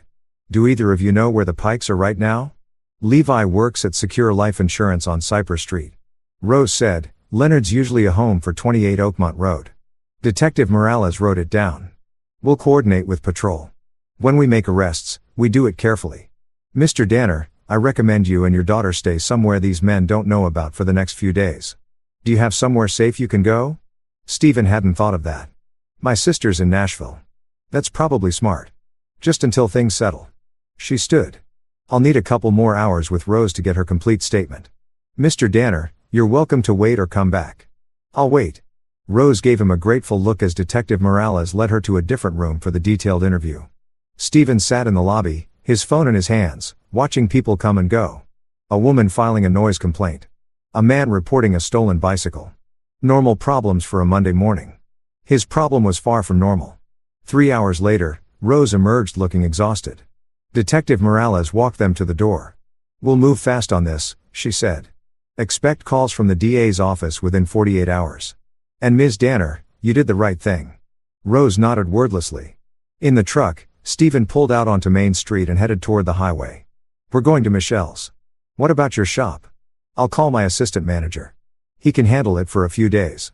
Rose leaned her head against the window, watching Cedarbrook slide past. It's really happening. It is. I thought I'd feel relieved. I just feel tired. That's normal. They drove in silence for a while. The rain started halfway to Nashville. Light at first, then heavier, drumming against the windshield. Stephen turned on the wipers and kept his eyes on the road. Rose spoke again, softer this time. Do you think they'll actually go to jail? If there's justice. Yes. What if there isn't? Stephen glanced at her. Then we keep fighting until there is. Michelle's house was a small ranch in a quiet Nashville suburb. She met them at the door, immediately pulling Rose into a hug. You did it, Michelle said. You really did it. We did. Rose said. Dad and they spent that evening laying low, ordering takeout, watching mindless television. Stephen found himself checking his phone constantly, waiting for news. None came. Tuesday morning, Detective Morales called. Mr. Danner. The DA reviewed the case. They're filing charges. Multiple counts against both men. We're executing warrants this afternoon. Stephen's grip tightened on the phone. Where? Levi Pike at his workplace. Leonard Pike at his residence. We'll call you when it's done. Thank you, Detective. Thank you, daughter. She's brave. After the call, Stephen found Rose in Michelle's guest room sitting on the bed with her arms wrapped around her knees. They're arresting them today, he said. Her eyes went wide. Today, this afternoon. Detective Morales will call when it's done. Rose nodded slowly, processing. It's really over. This part is at 4:37 p.m. Stephen's phone rang. Mr. Danner, Detective Morales, both warrants have been executed. Levi Pike was arrested at work without incident. Leonard Pike was arrested at home. He resisted initially but complied once he realized we were serious. Both men are in custody awaiting arraignment. Stephen closed his eyes briefly. Thank you. There's something you should know. When we arrested Levi at his office, several co-workers commented that they weren't surprised. Said he'd been controlling toward female staff. We're looking into whether there are additional victims. After hanging up, Stephen walked into the living room where Rose and Michelle were waiting. He didn't have to say anything. His expression said it all. Rose stood abruptly. They arrested them, both of them. They're in custody. She made a sound, half laugh, half sob, and sat back down hard. Michelle moved to her side, holding her as she broke down. Not in grief, Stephen realized in relief. In release, he stood watching his daughter cry, feeling something shift in his chest. Not satisfaction. He wasn't capable of that. Not yet. But certainty. They'd done the right thing. The hard thing. The thing that would stick. That night, the three of them sat on Michelle's back deck under a sky clearing after rain. The air smelled clean washed. Rose looked more relaxed than Stephen had seen her in months. What happens now? She asked. Arraignment probably tomorrow or Thursday, Stephen said. Then court proceedings if they don't take a plea deal. Will I have to testify? Possibly. Depends on whether it goes to trial. Rose was quiet for a moment. I'll do it if I have to. I'll tell the truth. Michelle squeezed her shoulder. You won't be alone. We'll all be there. I know. Rose looked at her father. Dad, I don't think I've properly said, thank you for everything, for believing me, for fighting for me. You don't need to thank me. You're my daughter. Still, her voice broke slightly. You saved my life. Literally, if you hadn't come that day, Stephen didn't let her finish. But I did, and you're here, and you're safe. That's what matters. They sat together until the stars came out. Three people bonded by blood and by battle, finding peace in the quiet after the storm. The arraignment happened Thursday morning at the Hamilton County Courthouse. Stephen and Rose sat in the gallery. Detective Morales nearby. Leonard and Levi Pike were brought in wearing orange jumpsuits, wrist shackled. Leonard looked furious. Levi looked shocked like he couldn't believe this was happening. The judge, a stern woman in her 60s named Judge Harriet Chun. Wait, user said don't use Chun. Let me fix that.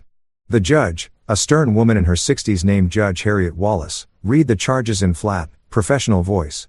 Leonard Pike, you charged with domestic assault in the second degree, aggravated harassment, intimidation, and coercive control. Levi Pike, you're charged with domestic assault, coercive control, false imprisonment, and financial exploitation. How do you plead? Their lawyer, a slick L-looking man in an expensive suit, stood. Not guilty on all counts, Your Honor. Noted, bail is set at $75,000 each. Preliminary hearing is scheduled for 3 weeks from today. Judge Wallace's eyes flicked to Rose. Ms. Danner, there is a restraining order in effect. Both defendants are prohibited from contacting you or approaching within 500 feet if they violate this order. Call the police immediately. Yes, Your Honor. As the Pikes were let out, Leonard turned and locked eyes with Stephen. The look was pure venom, filled with rage and promised retribution. Stephen met his gaze without blinking until the deputies pulled Leonard from the courtroom. Outside on the courthouse steps, Detective Morales briefed them. The DA is confident. We've got solid evidence, multiple witnesses, and the defendant's own texts working against them. But I need to warn you, their lawyer is going to try to discredit Rose's testimony. They'll paint her as unstable, claim you influenced her, maybe suggest financial motivations. Let them try, Stephen said. We have the truth. Truth isn't always enough in court. Mr. Danner, you need to be prepared for this to get ugly. It's already ugly, Rose said quietly. It can't get worse than what they did. Over the next 3 weeks, the Pikes' defense strategy became clear.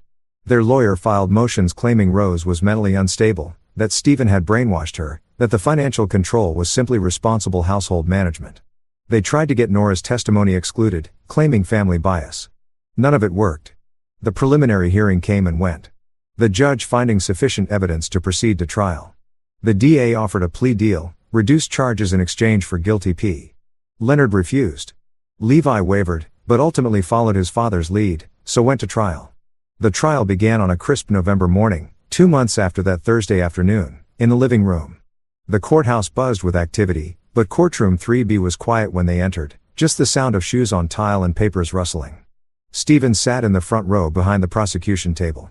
Rose sat beside him, dressed in a simple navy dress. Her hands folded in her lap. She gained back 5 pounds. The dark circles under her eyes had faded. She looked stronger. The prosecution laid out their case methodically.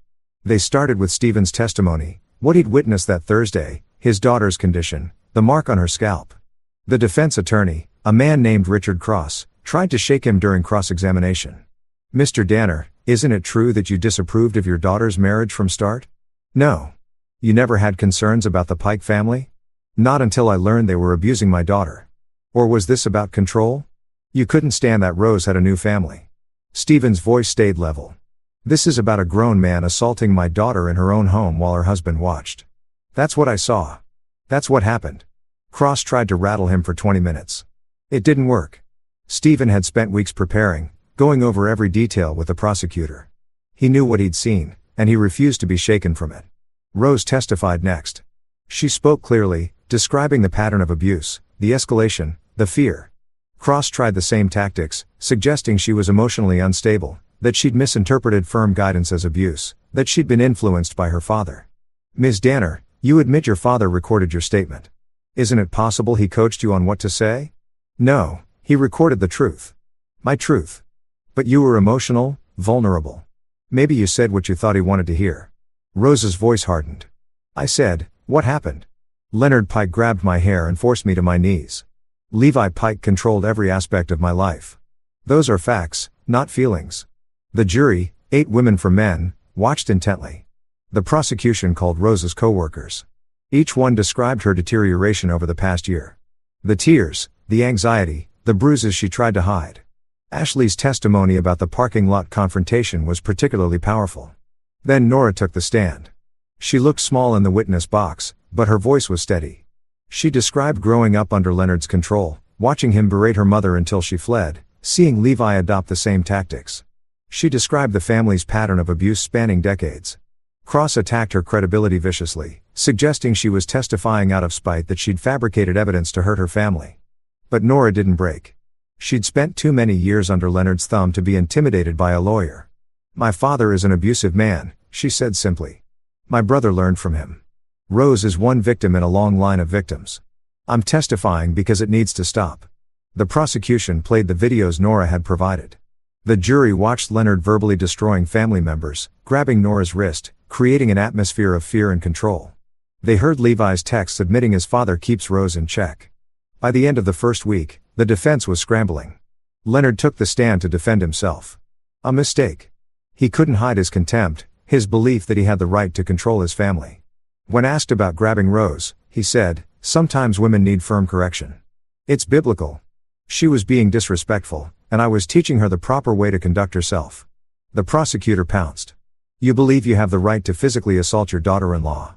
It wasn't assault. It was discipline. You grabbed her by her hair and forced her to her knees. That's your definition of discipline. She needed to learn respect. The jury's expressions shifted. Several women looked disgusted. Levi testified next, trying to paint himself as a caring husband who'd been misunderstood, but under cross-examination, he admitted monitoring Rose's phone, controlling their bank accounts, allowing his father to guide their marriage. He claimed it was all for Rose's own good. Did Rose want to be monitored and controlled? The prosecutor asked. It was what was best for her. That wasn't my question. Did she want it? Levi hesitated. She was my wife. It was my responsibility. So, no, she didn't want it, but you did it anyway. I was being a good husband by your father's definition. The trial lasted 9 days. On the 10th day, closing arguments began. The defense claimed Rose was unstable. Stephen was controlling and the pikemen had simply been trying to maintain a traditional family structure that had been misinterpreted as abuse. The prosecution didn't mince words. The defense wants you to believe this is about misunderstanding, about traditional values. But what you've heard over the past 9 days isn't about tradition. It's about power, control, violence. The prosecutor gestured toward Rose. Rose Danner trusted her husband and his family. She believed their promises of love and partnership. Instead, she got systematic abuse, financial control, physical assault, isolation from her support network. This isn't a family disagreement. This is domestic violence. And the defendants need to be held accountable. The jury deliberated for 6 hours. When they returned, the foreman, a woman in her 50s, stood and read the verdict. On the charge of domestic assault against Leonard Pike, guilty. On the charge of coercive control against Leonard Pike. Guilty. On the charge of intimidation against Leonard Pike, guilty for Levi. On the charge of coercive control. Guilty. On the charge of financial exploitation. Guilty. On the charge of false imprisonment. Guilty. Rose made a sound beside Stephen. A gasp. A sob. He couldn't tell. He took her hand and held it tightly. Judge Wallace addressed the convicted man. Mr. Pike. Mr. Pike, what you did to this young woman represents a profound betrayal of trust and a systematic pattern of abuse. This court has heard testimony detailing how you worked together to isolate, control, and intimidate Ms. Danner. Your family structure was not traditional. It was designed around domination and fear. The evidence against you is overwhelming. The jury's verdict is clear and this court will not tolerate domestic violence in any form. She set sentencing for 2 weeks later. At the sentencing hearing, Leonard Pike received 4 years. Levi received 3. Both would be required to attend domestic violence intervention programs. Both would be prohibited from contacting Rose for 10 years after their release. As the baifs led them away, Leonard shouted something about justice being perverted, about his rights being violated. Levi just looked broken, finally understanding what he'd lost. Stephen felt Rose lean against him, exhausted. He put his arm around her and held her up. Outside the courthouse, reporters had gathered. Detective Morales helped them navigate past the cameras. In a parking lot, Rose finally let herself cry. Deep cleansing tears that shook her whole body. It's over, she said between sobs. It's really over. It is, Stephen confirmed. You did it, sweetheart. You stood up to them, and you won. We did it. You and me. Stephen looked at his daughter. This person who'd been broken down and rebuilt, who'd found courage when it mattered most, who'd fought back against men who tried to destroy her spirit. Yeah, he said softly. We did. Spring came to Cedarbrook with dogwoods blooming white against green hills and the air turning soft and sweet. 6 months had passed since the trial. 6 months of slow, steady healing. Rose had moved into a small rental house on the east side of town, a cottage with a front porch and a yard just big enough for a garden. She'd planted tomatoes again, and this time they were thriving. She'd gone back to work at the clinic part-time, slowly rebuilding relationships with coworkers who testified for her. She'd started therapy 1 hour every week with a woman who specialized in trauma recovery. The divorce had been finalized in February. Rose Danner legally and completely. No ties left to Levi Pike except the memories, and those were fading. She was taking evening classes at the community college, something she'd always wanted to do, but Levi had dismissed as frivolous. Literature and art history, subjects that fed her soul. Stephen watched his daughter slowly return herself. Not the person she'd been before, Levi, but someone new, stronger, more grounded, someone who knew her own worth. On a Saturday evening in late April, Stephen stood at his grill in the backyard flipping burgers. Rose sat in one of the lawn chairs, her feet bare on the grass, reading a book for her lit class. The sunset painted everything gold. Dad. Rose looked up from her book. Yeah. Do you ever think about them? About what happened? Stephen flipped a burger, considering sometimes. Do you feel bad about it? About how things turn out for them? He looked at his daughter. She was wearing a sundress, yellow with small flowers that she'd bought for herself without asking permission, without worrying if someone would approve. Her hair was loose around her shoulders. She looked content. Free? No, he said simply. They made their choices. I made mine. Rose nodded slowly, something settling in her expression. I don't either. I thought maybe I would eventually. Like maybe I'd feel guilty or sad about Levi going to prison, but I just don't. He hurt me. His father hurt me. They would have kept hurting me if you hadn't stopped them. You stopped them, too. When you walked out that door with me, when you testified, that took more courage than anything I did. We both did what we had to do. We did. They fell into comfortable silence. The kind of quiet that comes from shared experience and deep trust. A cardinal called from the oak tree at the property line somewhere down the street. Kids were playing, their laughter carrying on the breeze. I'm proud of you, Stephen said. Your mom would be too. Rose smiled, a real smile, the kind that reached her eyes. I'm proud of us. We didn't let them win. No, we didn't. Stephen played the burgers and they ate on the patio as the sun dropped behind the hills. They talked about Rose's classes, about the new assistant Stephen had hired at the shop, about Michelle's upcoming visit. Normal things, everyday things. As darkness gathered and the first stars appeared, Rose stood and stretched. I should get going. Early shift tomorrow. Stephen walked her to her car, an old Honda. She'd bought herself with money she'd saved from her job. Her money, her choice. Before she got in, she hugged him tight. "Thank you, Dad, for everything, for seeing, for believing, for fighting. Always, sweetheart, always." He watched her tail lights disappear down the street, then stood in his driveway for a while longer, looking up at the stars. The night air was cool and clean. The neighborhood was quiet. For the first time in months, Stephen felt something close to peace. Not because he'd forgiven the pikemen. He hadn't, and he never would. What they'd done to Rose, to Nora, to others, that wasn't something that could be forgiven. It could only be stopped, punished, made impossible to repeat. But he'd done that. Rose had done that. Together, they'd taken something broken and made it right as it could be made. They'd fought for justice, and they'd won. Stephen turned and walked back into his house, leaving the door unlocked because this was Cedarbrook and Rose was safe and the pike men were behind bars where they belonged. He made himself a cup of coffee, decaf since it was late, and sat at his kitchen table with a book of his own, but he didn't read. He just sat there thinking about his daughter's smile, her yellow sundress, the way she'd look sitting in his yard with her bare feet in the grass. Free, that was the word. She was free. And for Stephen Danner, that was everything. Outside, the night deepened. The stars wheeled overhead. The world kept turning. And in a small house on the east side of Cedarbrook, Rose Danner slept peacefully, no longer afraid, no longer trapped, finally, and completely herself. The story of what had happened in that living room 6 months ago would fade with time.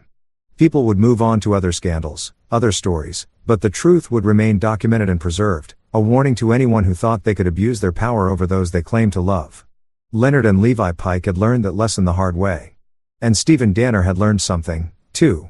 That sometimes love means fighting, not with fists or rage, but with truth and evidence and unshakable determination.